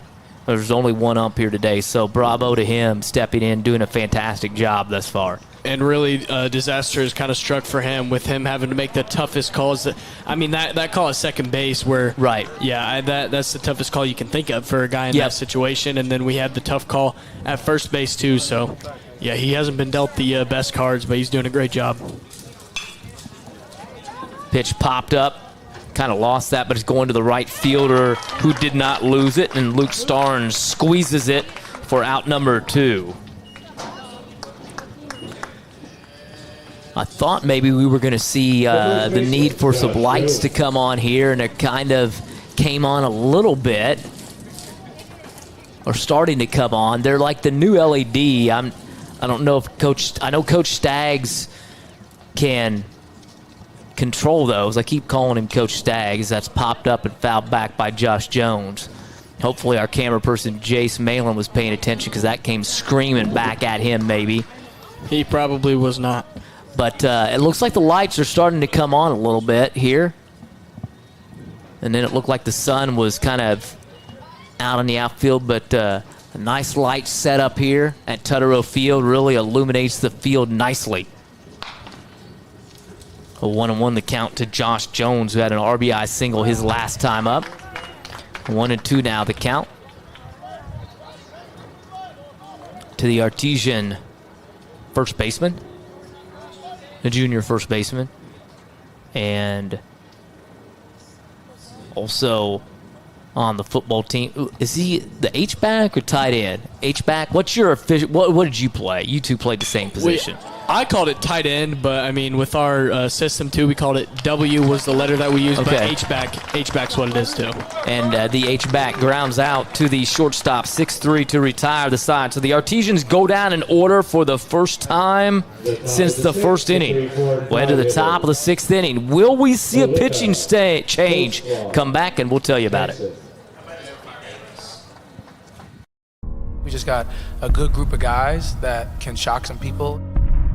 We know what we're capable of, and there's no secret recipe to that. We're just going to work hard and get to where we want to get to. Let's go!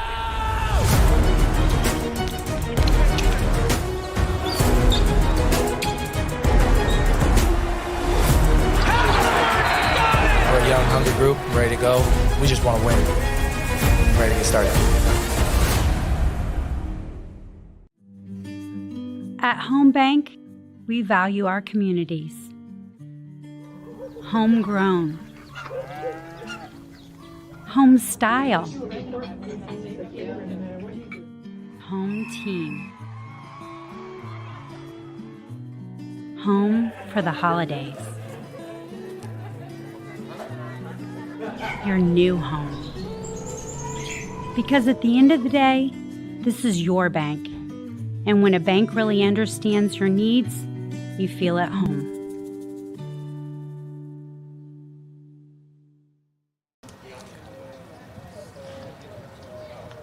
Well, as predicted, Bo, we've got a pitching change for the Artesians, so the day is done for Reese Wolf, and have yourself a day, young man, as he's done a fantastic job for the Artesians. 12 strikeouts for Reese, 1 walk, 4 hits, 3 runs, only 2 of those earned in the 5 innings pitched, and they will turn it over to the freshman southpaw, Drake Davis. And Drake with a 2-run double his last time up, and his 2 runs are the difference now. Let's see if he can slam the door on Plainfield and see how Martinsville is able to do this. The numbers for Drake Davis thus far on the season: He's made 3 appearances, a 12.6 ERA for Drake, a strikeout, 3 walks, 2 hits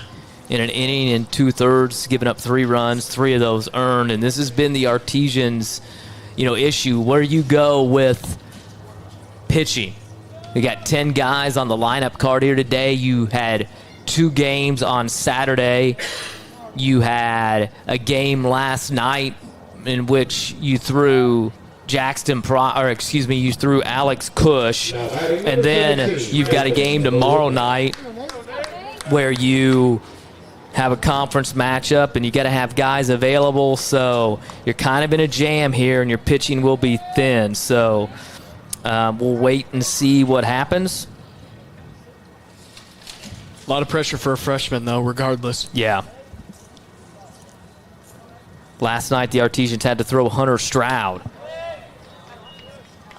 That first pitch in for a ball, 1-0 the count. So you got a freshman, a tough spot to be in here. Lefty going to definitely show a little bit of a change of pace in terms of not only velocity, but also where the ball's coming from since it's a lefty. But, you just got to kind of pound the zone and hope that your fielders make the plays behind you. The one thing that I know that Coach Webster was talking about, you can't give up those walks, those free passes to guys. Just hope that your team's able to make some plays behind you in the field. Yeah, and what's also tough is towards the end of Wolf's his game, he kind of started to slow down a little bit, let up the couple runs. So then, Plainfield kind of has the bats going right now too. Right. So that's some more adversity that could be coming towards Davis's way. Yep, and it'll be right now. You're in the heart of the order for the Quakers with 3, 4, and 5. Holuka, Alex Holzclaw, and Gabe Henson. Now, those guys are combined 0 for 5 with 5 strikeouts, but basically everybody was struck out against Wolf in his fantastic performance thus far. So that Bender just missing outside, 2-1 the count. But you got to get used to the pacing a little bit. Davis, not the tempo that Reese has. It's a little bit different. And you're going to have to make some plays behind him. So let's see what happens here at 2-1 to count.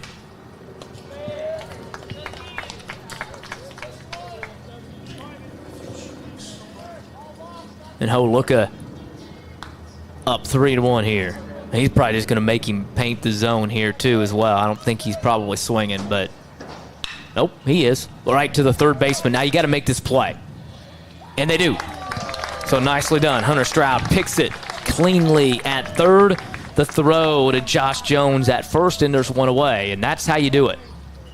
So I talked a little bit with Coach Webster prior to the game, and we talked about the fact that we were reminiscing a little bit when Coach Tuttle was here and how he had guys like the Kenny Geyersbach, and he had Josh Bain and Jason Wright. The names just go down the list, and how these guys would strike out 10 or 11 people. Well, that meant you had to field 10 or 11 less balls during the game. Well, all Reese did was they had to get 15 strikeouts. Reese got 12 of them without them having to field the ball, right? So, that makes it so much easier. But when you do have the opportunity to field it, if it's put in play, you've got to make the play. And the Artesians have done that thus far for the most part. So we'll see if they can continue here as Davis puts it into the dirt, 2-1 the count. Yeah, so really, when Wolf was pitching, kind of all the weight was on his shoulders, and now most of the weight shifted to the fielder's shoulders now too. So they got to be locked in and on their A game. Cannot let any errors happen. Catcher Braden Burris, Josh Jones at first, the second baseman Carter Dawson. Let's see if Jackson can pick this. He does, and the throw perfectly done. But that play's not happening on a field that we had last year. It's just not, because the bounce isn't going to be upright to him, and that's the beauty of it. Proctor makes that look clean and smooth, and there's 2 away now. Yeah, you said it. The bounce isn't going to be up to him, so he's going to have to reach down a little bit. And that split second, that's the difference there. Right, absolutely. At first base. That allows him to field it right there in his pocket, his throwing pocket, on to first base. And you can just see the confidence that he makes that play with as well. And, I mean, also, that play might not have happened because maybe the ball didn't go over Davis's head, too. Exactly. Because that's what happened first. So there's 2 away now, and Davis kind of lets one get away a little bit outside. A little high and outside, but 1-0 the count. Let's see if the freshman can shut down Gabe Hansen here. Nice pitch there. 1-1. Martinsville out in front, Bo, 4-3. They fell behind 1-0 in a strange top of the first inning. Plainfield with a leadoff single by Zach Roden. He's had a fantastic game, by the way. He advances to third on a pickoff throw that was dropped by the first baseman. And then he comes home on a drop third strike on a ball that was basically 2 feet from behind home plate, and the catcher up with it, kind of confused, needed to throw to first, didn't realize that Zach was right there, and as a result he scores. But all that Reese Wolf did was strike 4 people out. Then he went on to strike out 4 more in a row before finally Zach Roden put it back into play again. But it has been a fantastic contest by Reese Wolf, pitching-wise, and Martinsville gets a 1-2-3 inning for the freshman lefty, and you can see the confidence soar for him. The center fielder, Alex Cush, right on that one, and we will head to the bottom of the 6th frame from Tutterow Field. Let's get some insurance runs here, Artesians. They lead at 4-3. At Home Bank, we value our communities. Homegrown. Home style. Home team. Home for the holidays. Your new home. Because at the end of the day, this is your bank. And when a bank really understands your needs, you feel at home.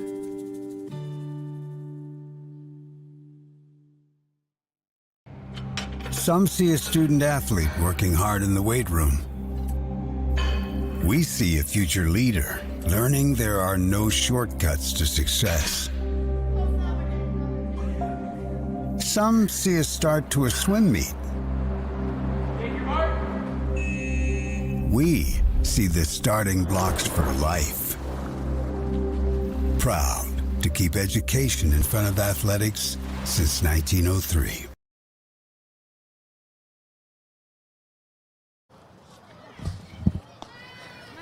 Back here for the bottom of the 6th inning. It says bottom of the 5th, but I think we'll hit the enter button here on the scoreboard and see if we can get it to go 6th. There we go. So bottom of the 6th inning, got a good one going on here. Martinsville up 4-3.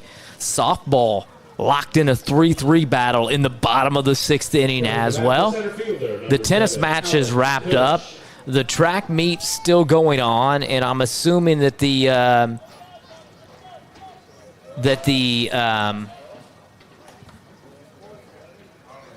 volleyball match is still going as well.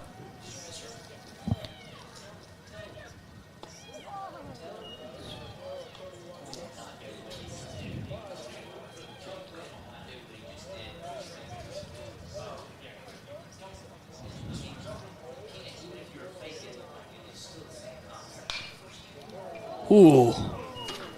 Coach Webster drilled on that one.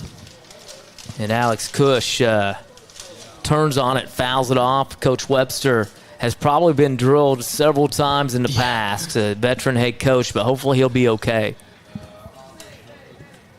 Took it right on the shoulder. He's kind of walking it off now. Yeah, he's going to get back in the batter's box. Alex, you could tell he does not feel good about doing that to his head coach. No, he does not.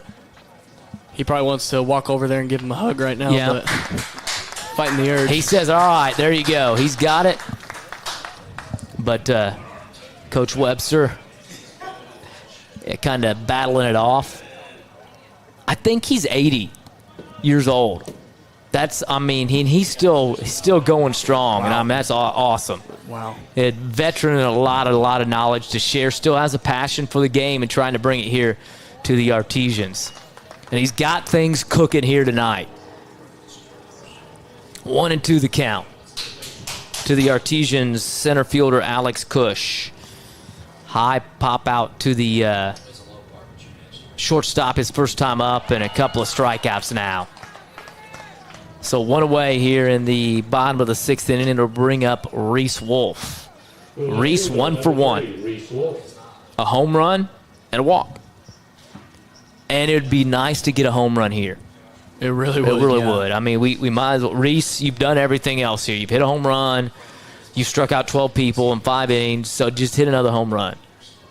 Yeah, you said it earlier, those insurance runs, crucial right now. Yeah. And if not hit a home run, just get something started. Yep, get something going off of Carter Orner, who's been fantastic. This is his third start of the season. Came in 2-0 with 1.45 ERA, 14 strikeouts in 9 2/3. Not a ton of strikeouts, but the field had been great behind him all season. That's popped out. And he's done a fantastic job here, but Martinsville has made the most of their opportunities. They had the solo home run by Reese Wolf to lead off the bottom of the 2nd inning. They were able to string together 3 singles, including a RBI single by Josh Jones in that 3rd inning, and then the big blow came off the bat of the freshman Drake Davis, a 2-run double in the 4th that chased home Ty Stroud, who was pinch running for, or courtesy running for, Reese Wolf, and then his brother Hunter, who had singled as well. Davis was thrown out trying to stretch it into a triple, but the damage had already been done. The Quakers got their 1 run in the top of the 1st inning, and then they were able to battle back in the 5th inning when they were able to string together 3 base hits and get 2 runs home, and that's where we stand 4-3. 2-2 the count now. Now 3-2. Yeah, it'd be good if we could get, Reese gets on base somehow, probably get a courtesy runner. Potentially it's Ty Stroud, run back out for him, and maybe manufacture a insurance run if you can. Yeah, Wolf's keeping us on our toes, too, with the 3-2 count. Battling. Wearing the number 3 that is, you see the youngster out there. I don't know if they're offering bubble gum. They used to offer bubble gum when you brought the ball back. Really? But, little, have the baseball gum? It's pretty good. The Big League Chew? No, the gum ball that looks like baseballs. Oh, no. Yeah, that's what they used to give them. But Reese will walk down to first base, though, with 1 out. And that's good. Get a 1-out rally going here as Braden Burris comes to the plate. The catcher, number 34, Braden Burris. Now, we talked about it. Reese had a courtesy runner his last time, but he's not pitching anymore, so he can't have a courtesy runner. Good thing I'm paying attention. I don't know, what does a rainbow mean when there's no rain, right? There's a pot of gold at the end of it? Interesting. I see it. You see it? Yeah, I see it. Yeah. Huh. We maybe get a shot of that here in a second. See if our cameraman maybe can pick up the rainbow over there in the right field sky. We'll see. We don't want to go away from the action, but, if you're not here, we're talking about it. We might as well show it, right? We'll see. That pitch fouled off. 0-2 the count.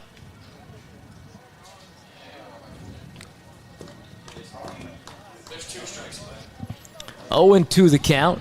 Martinsville's Reese Wolf. 1-out walk. Burris 0 for 2. Ground is short. And then soft line out to the second baseman. And now 2 away. So Orner starting to dial things up now. Number 4. 7 strikeouts for Orner on the night.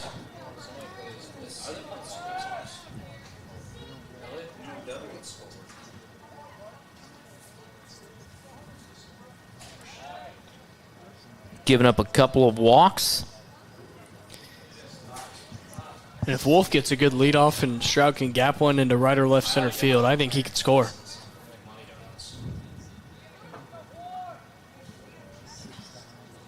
Six hits also surrendered that time by Orner. Yeah. You may see something here with I was going to say with Coach Webster, but he's not out there No, I on just third noticed base. that. Yeah. Hopefully he's all right. Hopefully someone got him an ice pack. Yep. Stroud swings through that 0-2 the count. 1 on and 2 outs. 0-2 the count to Hunter Stroud. Hunter singled his last time up, came around to score. Good jump that time by Reese Wolf, but that will do it. The hit and run on there, and that will end it for the Artesians here as Orner strikes out the side in the bottom of the 6th inning. We will head to the top of the 7th. Martinsville looking to close it out. They lead it 4-3.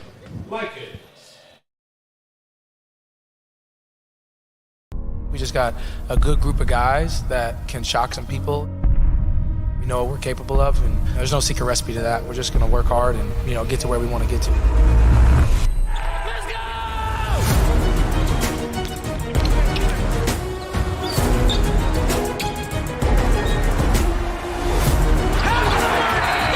We're a young, hungry group, ready to go. We just want to win. Ready to get started. At Home Bank, we value our communities. Homegrown. Home style. Home team. Home for the holidays. Your new home. Because at the end of the day, this is your bank. And when a bank really understands your needs, you feel at home.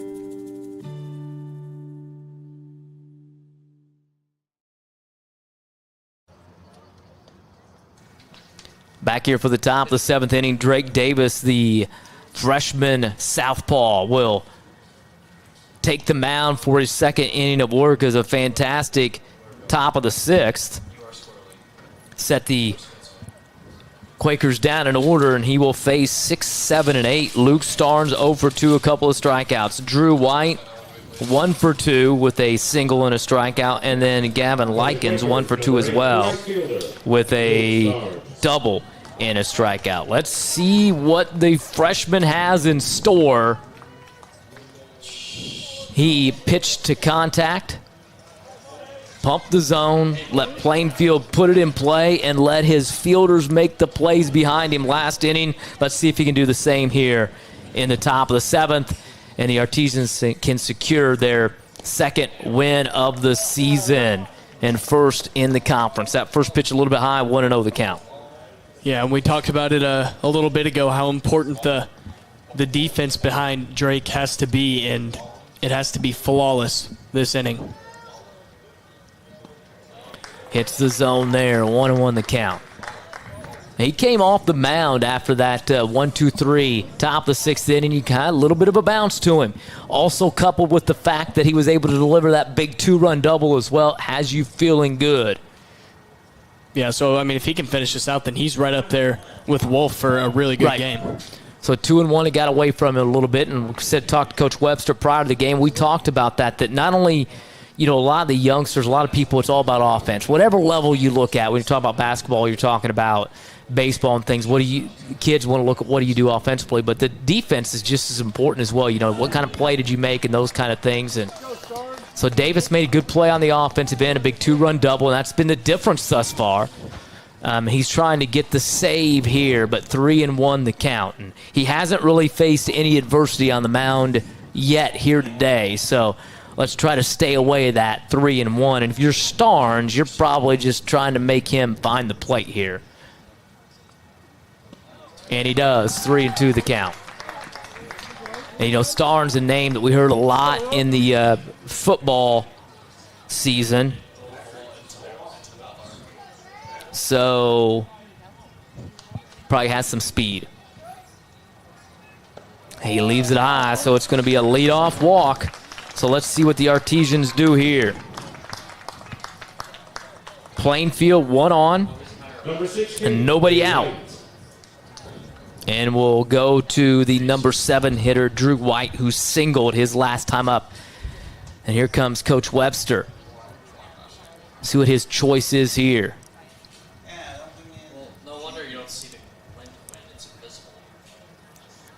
Not sure what's going to happen. We're going to go to who we're going to go to here, if anybody. Not sure that there's a whole lot of options for Martinsville available. We'll see. Talking things over. Yeah, it looks like it was just a little pep talk. Yep.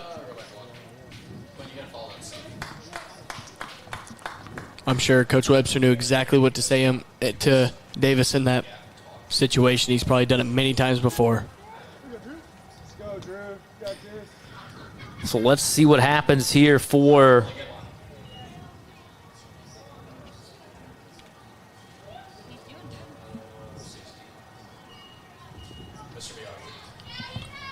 the Quakers. Pitch in for a strike. Well, Luke Starnes, I wanted to look. He just carried the ball 184 times last year for 952 yards, 5.2 yards per carry. I'm going to guess he's got some decent speed if he's a running back. Oh, they may have him picked off here. But the throw to second gets away. He will stay at second base. I'm not sure they were going to get him anyway because Martinsville was really kind of taking their time. They had him picked off on a nice move. Josh at first base kind of taking his time. That throw with somebody running in front of you is a little bit hard. He ends up throwing it past the shortstop Jackson Proctor. Now there's a runner at second base. Yeah, and I don't think Proctor was really ready either, so that might have been part of the reason that Jones kind of took some time there because Jackson was still running towards second when Jones had the ball, but the ball still went to the left side of him. This is where, too, you want to... Obviously, that's the tying run at second base, but you do have that one run. You get the extra at-bats that in the bottom of the inning if you have to, and it's one of those situations where, honestly, you just want to try to get out of this inning right now with limiting as much damage as you can. And one of the things we talked about, the facing adversity, how do you respond to it here? And this is the first time Davis went 1-2-3 in that sixth inning. He gives up that walk. And now you have the stolen base, and the last two pitches have been not anywhere close. Let's see if the freshman can kind of calm himself down and get the out here.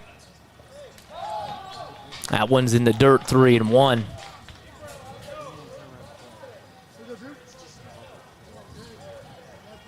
Think in this mind, if you almost the approach is if that you can't worry about the runner at second base now. If that runner scores, he scores. We're still tied up. We've got our opportunity in the bottom of the half of the inning right now. We don't want to turn this into 3 runs. That's fouled off now, 3-2 the count. Yeah, and especially if you're young like Davis is too. Well, look at that, man. Our camera guy following that. I don't know what Jace was doing. Hopefully he's following like that the whole game. I know. I mean, he's locked in. He was zoomed in on that ball and everything. Yeah, he's locked in good. Hopefully he's back there doing a good job. And so I see Quinn's locked in down there at first base too. Pitch right to Hunter Stroud. He'll throw it to first base. That was a short hop, and there's one away. Nice play there by Hunter. And that could have been an adventure there. Yeah, and Stroud put some oomph on that ball too. This is the second visit by Webster, so this is going to be a pitching change. Am I correct? I can't remember the rules, but I don't know that you can make more than two trips to the mound. Yeah, it's going to be Jackson Proctor going to come in. So Jackson Proctor is going to have the opportunity, and we'll get our tech director here. We'll get us a nice shot from our first base. There we go. He's all on it. I didn't have to tell him. We're going to get a look here at Jackson Proctor, and we'll run down Jackson's stats here in a second. So Davis, the book on him, not quite closed yet. He basically goes an inning and a third. He gives up the walk. No runs thus far, although Starnes at second base is his responsibility. Number 33, Jackson Proctor. So Jackson Proctor now steps to the plate, and let's try to run through the stats here on the season on the Artesians. Junior Jackson Proctor, he's 0-1, a 7.64 ERA in 5 appearances. 18 strikeouts in 14 and 2/3 innings pitched, so he does have the ability to strike people out, and those would be huge here. He's walked 6, so pretty good control, but surrendered 24 hits in those 14 and 2/3 innings, 23 runs. 16 of those have been earned, so the runner at second base is not his responsibility. It is Davis's, but right now we just need Jackson to kind of lock in, get a couple of strikeouts or a couple of slow, I don't even say slow ground balls. You kind of need hard hit ground balls so the guy can't advance anywhere. And let's get out of this. Jackson gets a save, and we will give Reese the second win of the season with 12 strikeouts, and Martinsville their second win as well. That's the way we want it to be scripted out, Bo. But we'll see what happens. Yeah, you never know, because when you have to bring in the young pitcher in Davis, things can kind of get a little shaky. And he didn't give up any runs, but now you got to put Proctor in, who's more experienced. He's a junior, and he has pitched this season already, obviously. And yeah, I think the Artesians feel pretty good about Proctor in this situation right now. See where the field changes as well. People moved around the field because you moved Jackson out of that shortstop position. I'm not sure who went where. I saw Coach moving people around, and I'm kind of looking to see who's going to be at shortstop. And from there, I think Alex Cush comes into play shortstop now, if I'm not mistaken. Josh Jones stays at first base. My ADD is just kicked in. I just saw Mr. McKenna walking down with popcorn. I was like, oh, popcorn. So try to fix the rest of the field here in a moment. I think Carter Dawson stays at second, and Hunter Stroud. Is that Hunter out there? Yeah. On the mound as well. So Hunter will be at third, and then the outfield will be Reese will move to center field, and I think Drake Davis goes back to left, and then James Ritchie's still in first, in right field. So Jackson getting as many pitches in as he can to get ready to go. And the lone umpire says, let's get this thing rolling, and we will. So let's reset it here. 1 on, 1 out, top of the 7th inning. Artesians leading it 4-3. And Gavin Likens steps to the plate, 1 for 2. A big double by Likens to drive in a run last inning. Just comes in 143 on the seasons. Let's see if Jackson can go to work here. That first pitch, give credit there for Braden Burris. That pitch almost got away from him, and Braden able to backhand it. Keep it there. He's going to have to be working a little bit more, too, because he had Wolf at the beginning, obviously, and then he went to Davis and Proctor, and Wolf's obviously going to be a little more dialed into the zone than both of those two. So Burris is definitely going to also have to be on his A game. So is this defense behind Proctor as well.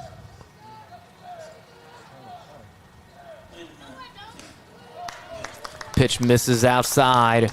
2-0 the count.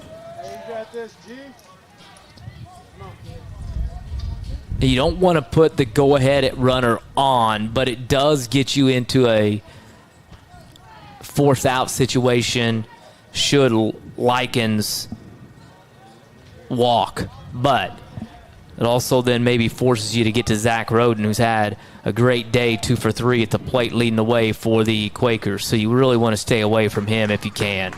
And Jackson's just got to trust the guys behind him, too, and just pump the zone. Like that's what Davis did, and let his fielders make some plays, and let's see if they can get out of this inning here. 2-1 the count.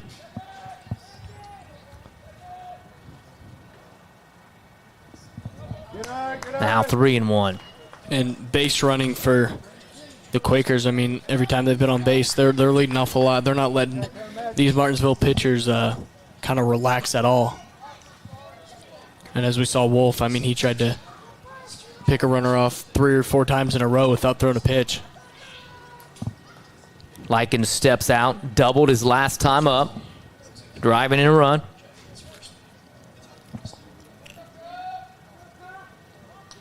A 3-1 count now. Proctor plateward leaves it in the dirt, so be a walk. Runners on first and second now for the Quakers, and it'll bring up John Geisel. Yeah, so like you said, not the worst. Batting number 2, John Not the worst thing that Seidel. could happen there. Obviously, a base hit advancing runners would have been worse, but with the walk, it does get that force out situation possibly.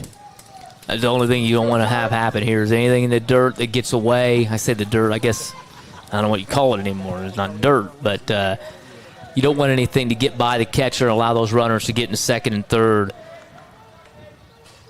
And if you're Plainfield, you're trying to just put something in play probably to the right side to get those runners to second and third. And Jackson does a nice job of hitting the plate. So on the outside portion, Geisel 0 for 2 struck out in the third, as did basically every other Quaker when they faced Reese Wolf, who had a great contest going 5 innings and striking out 12. And Geisel also grounded to short. Hey, if he grounded to short here, you have an opportunity to get out of this one with a nice 6-4-3 double play. Ground ball back up the middle, and Dawson can't get to it. That'll score 1. The runner slips going around second base, and Geisel delivers.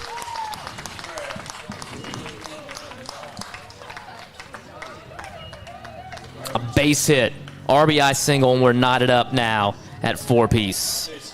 Number 9, Zach Roden. And now we go to what we wanted to try to avoid, and that's facing Zach Roden. Roden 2 for 3 on the contest coming in. Singled and scored in the first. Singled and scored in the 5th as well. I take that back. He just singled in somebody, did not score in the 5th. So 2 for 3 on the day, though.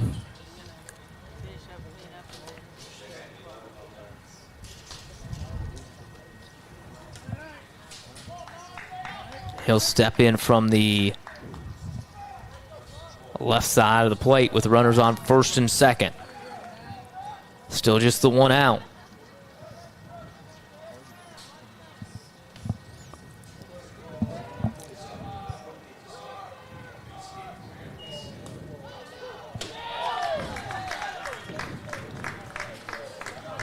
Is that pitch in for a ball or strike? They called a strike.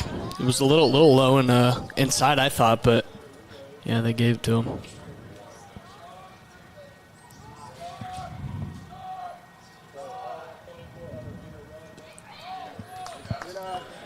So Roden with a RBI and a run scored. 1-1 the count. Runners on first and second. 1 out. Top the 7th, 4-4 the score. Roden lifts this up into right center field, but drifting back is the center fielder, Reese Wolf.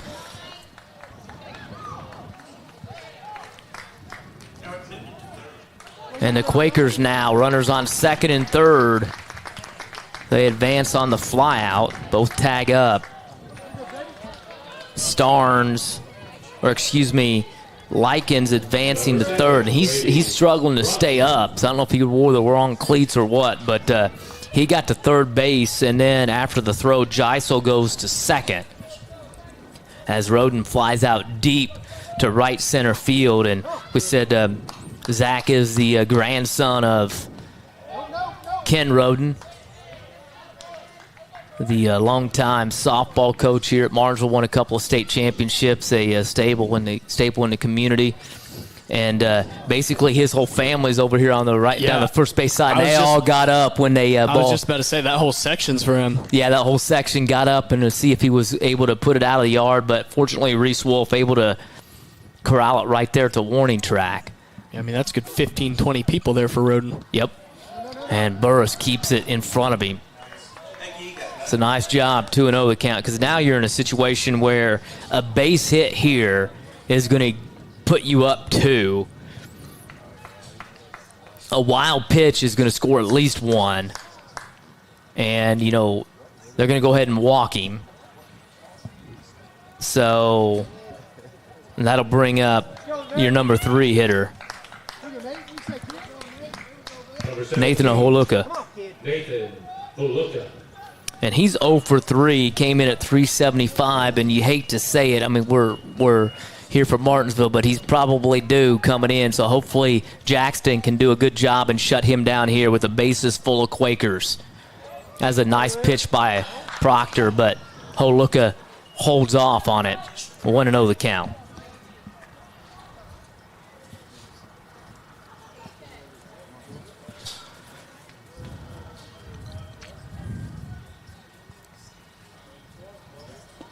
Swings through that offering 1-1. Holuka with a couple of strikeouts on the night. The Quakers, the leadoff walk, and then he comes around to score on an RBI single by John Geisel to tie things up.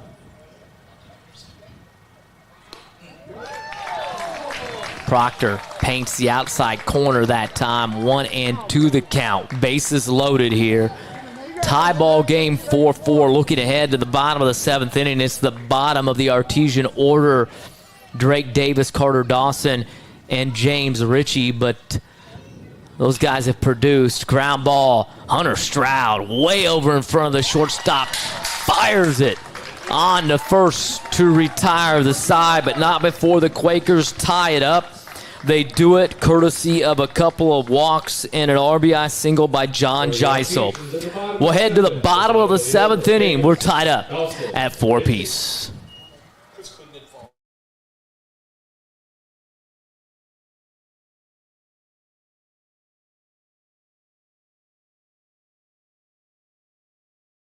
We just got a good group of guys that can shock some people. We know what we're capable of, and there's no secret recipe to that. We're just going to work hard and, get to where we want to get to. Let's go!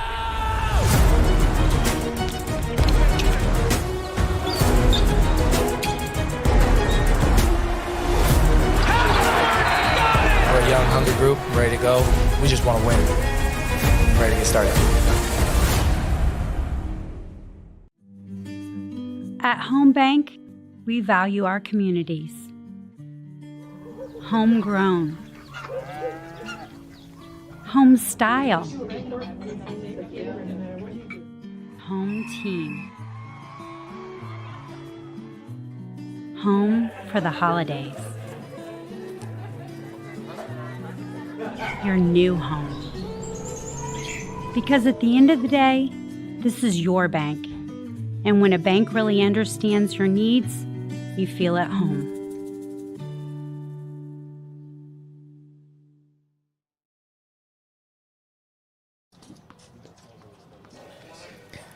Well, back for the bottom of the 7th inning. 4-4 the score. It'll be the bottom third of the Artesian order. Drake Davis, Carter Dawson, and James Ritchie for the Artesians to face Carter Orner. Orner has gone the 6 innings thus far, 8 strikeouts, couple of walks. Surrendered 6 hits, 4 runs. All those have been earned. He's thrown 90 pitches thus far. And Drake Davis, a big reason why we're still at 4-4 here, because he had a big 2-run double in the 4th inning. So let's see if the freshman can deliver again here. They're playing pretty shallow again, and last time up he put one just underneath the well out there in left center field, off the fence. Let's put one there again. That bender high, 1-1 the count to Davis, who also grounded to the 3rd. And what about that play by Hunter Stroud? I mean, they always talk about that guy at 3rd, get what you can get to. There's probably not very many third basemen that range basically 45 feet from the line in front of the shortstop to make that play. But Hunter, with that fantastic speed and anticipation, fielded that one and goes on to first base to get the final out of that 7th inning. Yeah, and we talked about his athleticism earlier. I mean, just his ability to kind of take matters into his own hands and go and get that ground ball, and then to turn his body and still make a great throw to Josh Jones over at first. It's really special. So 2-2 now the count to Drake Davis. We just need a base runner. Got to get a base runner and then put some pressure on the Quakers. You just need one here. Let's give Coach Webster a win here tonight. He took a hard shot off a foul ball from Alex Cush. Let's get him the big W here. Let's get him home here And Davis swings through the pitch for this first out of the inning. So one away now, and that'll bring up Carter Dawson. Dawson 0 for 2, couple of strikeouts. 12, Looking, actually, we've got a pinch hitter. It'll be Ty Stroud. So Ty Stroud will come in to hit for Carter Dawson. 222 on the season for Stroud. Couple of hits and 9 at-bats.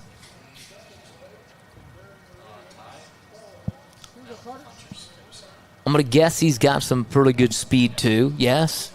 Yeah. Oh, yeah, for sure. And he's more of a basketball guy. He doesn't play football, but, yeah, he's not as fast as Hunter, but, yeah, he's quick. Let's get him on base here. Get him over to second and then get him around on a base hit by James Ritchie. That's how I'm scripting this thing up. Let's see if that can happen. But Carter Orner may have other plans. 1-1 the count, nobody on, 1 out. Bottom of the 7th inning. It's a 4-4 ball game. Plainfield jumped out early in this one. It's now Stroud down 1-2. They got a run in the top of the first inning. A leadoff single by Zach Roden. He moved to third base on an pickoff throw that got away from the first baseman, and then he came home on a drop third strike. As Reese Wolf ended up striking out 4 people in that first inning. He struck out 8 guys in a row after surrendering that leadoff single to Zach Roden. Ended up with 12 strikeouts. But Plainfield jumped out to the 1-0 lead, but wasn't that for long. Came into the bottom of the second inning, and Reese Wolf tied things up with a massive shot to right center field to lead off the inning. Orner gets his second strikeout there. And then the Artesians able to get another run to take the lead in the third. James Ritchie. On an RBI single by Josh Jones. Drake Davis with a 2-run single in the 4th inning. Have Martinsville up 4-1 before the Quakers were able to get 2 to tie it, or to get close in the 5th inning, and then they tied it up in the 7th, and we will play extra frames here at Tutterow Field. We'll head to the top of the 8th, tied up at 4 apiece.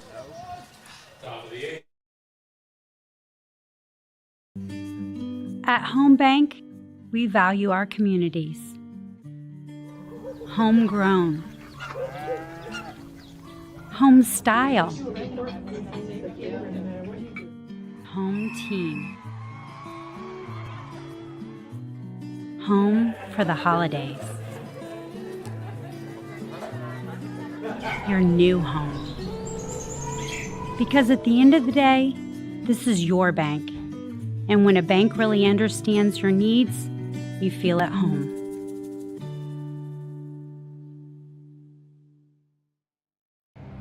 Some see a student athlete working hard in the weight room. We see a future leader learning there are no shortcuts to success. Some see a start to a swim meet. We see the starting blocks for life. Proud to keep education in front of athletics since 1903.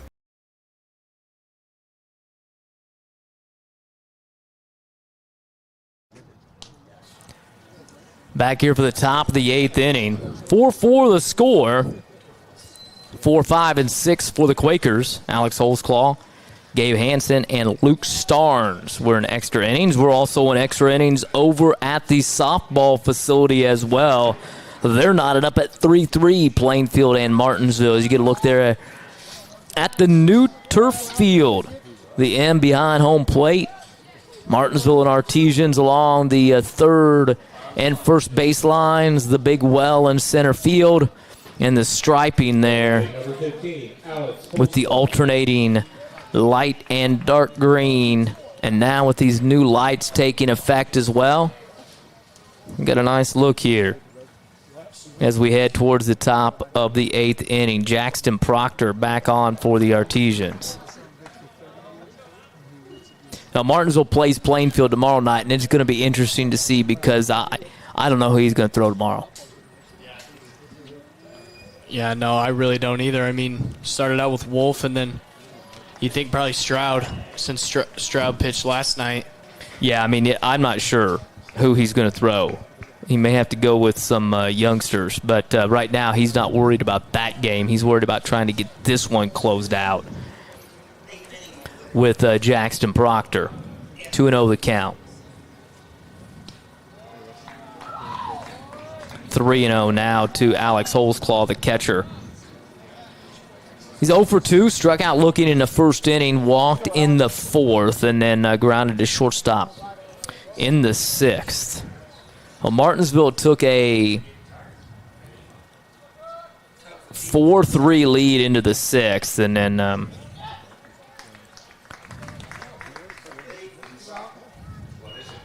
the Quakers were able to get one run in the seventh inning to tie things up. It's a 3-1 count now. And over at softball, Plainfield has just taken a 5-3 lead in the top of the eighth inning. Ground ball. Cush fields it, plants it on to first. The strong arm by Alex Cush, and one away.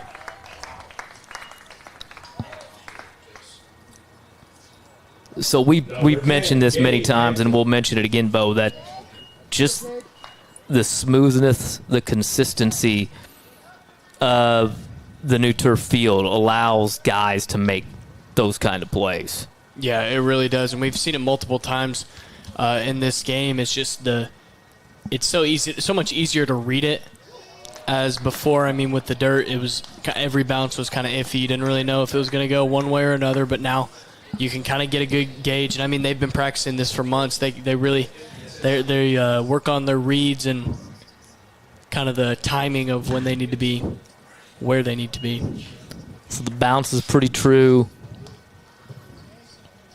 That's one of the things we mentioned, the fact that our intro kids have been talking with the athletic director, Kip Staggs, about the field, and they also talking to some of the players that we've had in there as well, and that's kind of what they've echoed as well, that just the consistency of the balls that are hit. And it's, you're pretty routine. Just try to imagine if, when, you've played basketball out on, like, parking lots and things like that, or on old gyms where the boards are dead and things. If you were trying to play basketball on grass, how difficult that is when you dribble the ball, which way is it going to go, and those kind of things. Sometimes that's what would happen on ground balls and the kind of bounces you get. But here, pretty true, pretty consistent in what's going to happen, and I think we've seen that here today. Martinsville's done a good job in the field, as has Plainfield, but some plays that are not routine plays, but have looked routine here tonight because of that. So you kind of see the athletic ability of these guys kind of shine a little bit. Yeah, you're able to see the surface play. And it makes Hunter Stroud able to make that play that he made a couple innings ago, too. I mean, if we're playing on dirt and grass, then that's probably not going to happen. So this one has nothing to do with the new field, and it doesn't matter. We'll credit the lights there as Josh Jones gloves it. And there's 2 away now. We're looking ahead. Martinsville will have the top of the order. And, Reese got himself even in the top of the second inning with the solo shot. Jackson's going to lead off the top or the bottom of the eighth inning. I guess it was the bottom of the second inning when Reese got himself even. So let's see if Jackson can get out of this inning and then come to plate and maybe get something happening in the bottom half. See if the Artesians can get the victory here and take that save opportunity, then turns into a win for Jackson. So heading to count 0-1 to Luke Starnes. Starnes 0 for 2, a couple of strikeouts and a walk. But he's the guy that got things going in the seventh inning, walked and scored the tying run. And like we mentioned on a couple of occasions, he was the Starnes you heard if you were listening during the football season. Ran for close to 1,000 yards this year for the Quakers. Yeah, and it was specifically my sophomore year that I remember. It was at Satterwitz Field, and game wasn't going too well, and I just remember I kept hearing Starnes, and then my brother Braxton, after the game, he told me, he was like, man, they said Starnes every single play. That may have been his brother. This guy's a sophomore. Yeah, I bet it was then. Regardless, that's a strikeout for Jackson Proctor. Now Jackson will head to the dugout. He will grab a bat. Let's see if he can get the Artesians headed in the right direction in the bottom of the 8th. We'll be back with it all knotted up at 4-piece. We just got a good group of guys that can shock some people. We know what we're capable of, and there's no secret recipe to that. We're just going to work hard and, get to where we want to get to. We're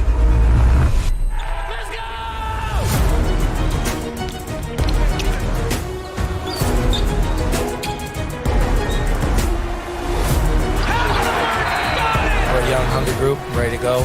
We just want to win. Ready to get started. At Home Bank, we value our communities. Homegrown. Home style. Home team. Home for the holidays. Your new home. Because at the end of the day, this is your bank. And when a bank really understands your needs, you feel at home.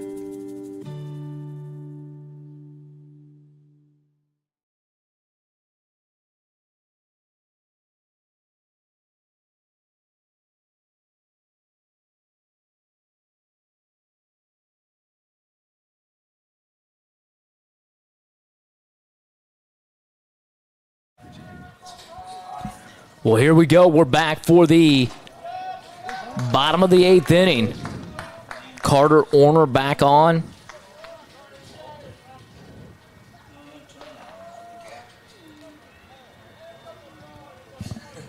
One and 0 to Jackson Proctor. Jackson 1 for 3 on the night. Struck out in the first, singled in the 3rd, and then flew out to right field in the 5th.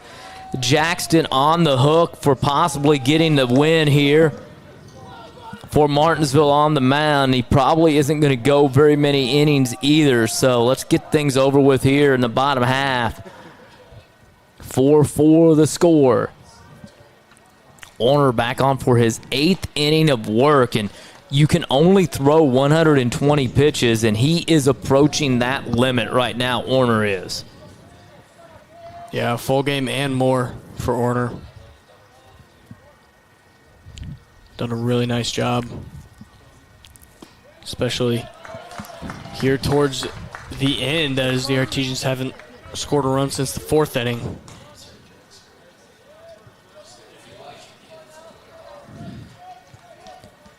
Orner has gone 7 innings, is up to 105 pitches. 10 strikeouts, couple walks.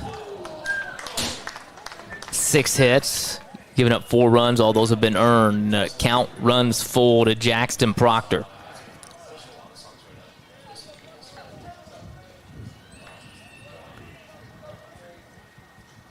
Josh Jones, Alex Cush also due up. Jackson fights that off, and our cameraman, Quinn Sparenblack, diving for cover down the first base line, and that ball didn't even come anywhere close to him.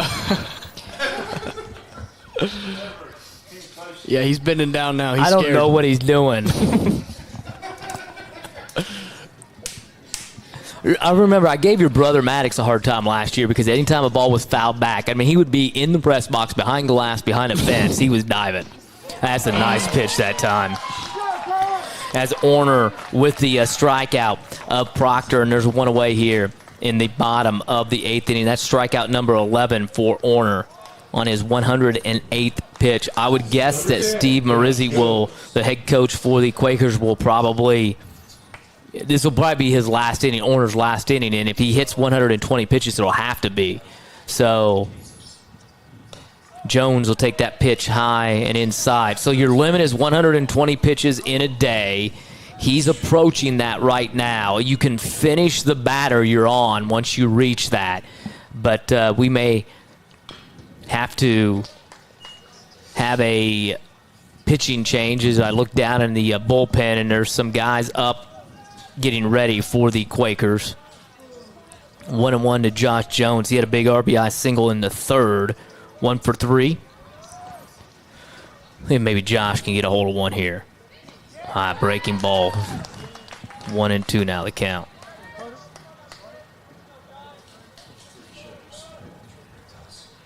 Alex Cush on deck, but Alex very capable of ending this with one swing of the bat. He's got 3 home runs coming in. A double. 8 RBIs. He has not had a hit here tonight, so he is due, as our principal, Mr. Bell, says. So Jones takes that one inside as Orner dials up the heat. 2-2 the count. That's pitch 112 for Orner.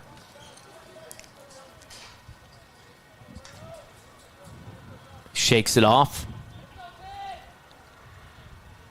I'm going to throw a bender here. Yep. And there's 2 away. So Orner with another strikeout. He's got 12 now. He took him 7 2/3 innings to do it. Reese Wolf for the Artesians did it in 5 innings. Number 7, Alex If Cush. Alex Cush can get a hold of this ball, I mean, we talked about it before, he can put this thing away. Yep, let's go. So Cush due here, 0 for 3 on the night, couple of strikeouts.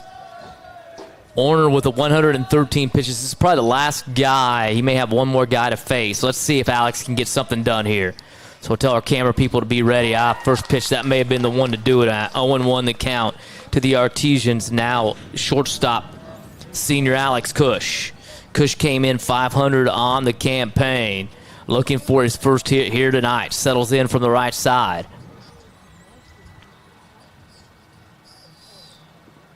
In the dirt. 1-1 the count. Alex also great speed, 7 stolen bases on the season. So if you could just get him on base as well, he could get himself in scoring position with Reese Wolf on deck. Pitch outside. 2-1 the count. Yeah, that's all you need to do. A walk, a base hit, anything. Just got to get on base because you got Cush, who's a good hitter, but you got Wolf, who already has a home run this game. Cush to the left side. Third baseman will have to hurry, and it is not in time. Well, we talked about Cush's athletic ability. And that was all his Cush, speed. too. That was all Cush. That was him booking it to first base. The third baseman did what every other third baseman has done tonight. But, I mean, Cush just beats it out. Yeah. So this is the last guy Orner can face right now. This is 100. Well, he may go get him because it's 117 pitches. So he can pitch to Reese and finish batter if he hits a 120. But then he's going to have to come out regardless. And I don't know, Coach Marizzi may take him out as it is. But the one thing is Alex Cush has 7 stolen bases for the season. And, you know, you're kind of in the dilemma here where, hey, you don't want to get him out. But I think you kind of look at where you are. And if you're Coach Webster and he has forgotten so much more about baseball than what I would ever know, I would think that you want to give Alex an opportunity to get over to one of those bases so Reese could maybe get him in with a base hit. But in the same token, you also open up a base behind him where you can put a runner on. So we'll see what happens. That's why he gets paid the big bucks. Here we go. This will be the last guy probably Orner can face. Reese takes the pitch on the inside half, 0-1. Wolf with a big bomb in the bottom of the second inning, and then he's had a couple of walks. So he's 1 for 1 with a home run. Cush with a good lead off of first base, 0-1 the count. He'll move back. That was pitch 118 by Orner.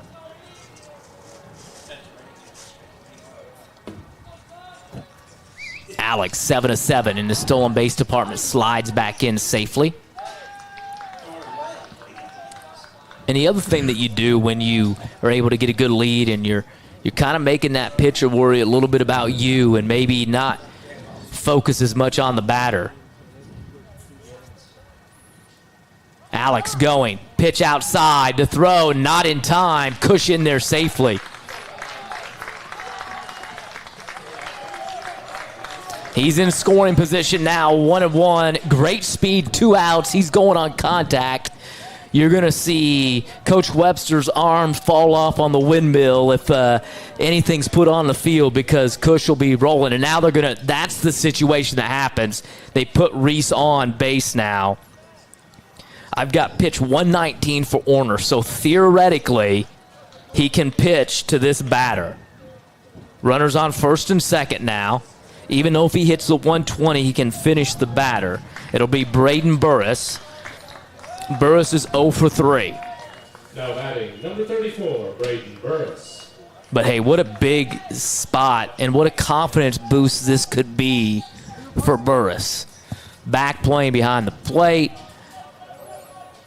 Yeah, and he hasn't struggled tonight, but... Oh, wow, big hit down to left field, and Martinsville is going to win it. The Artesians game-winning single by Braden Burris, and Martinsville walks it off. Burris delivers, and Martinsville wins it 5-4 the final.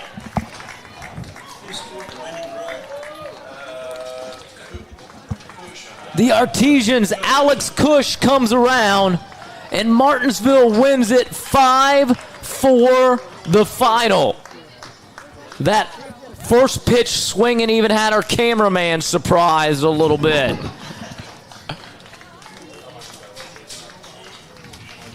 But trust us, it was a shot down the left field line, and the Artesians walk it off 5-4 the final, Bo.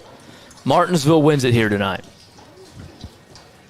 I mean, really not a better guy to do it. Burris, we were talking about him earlier. He was kind of struggling behind the plate. That's what I was getting at before he won the game.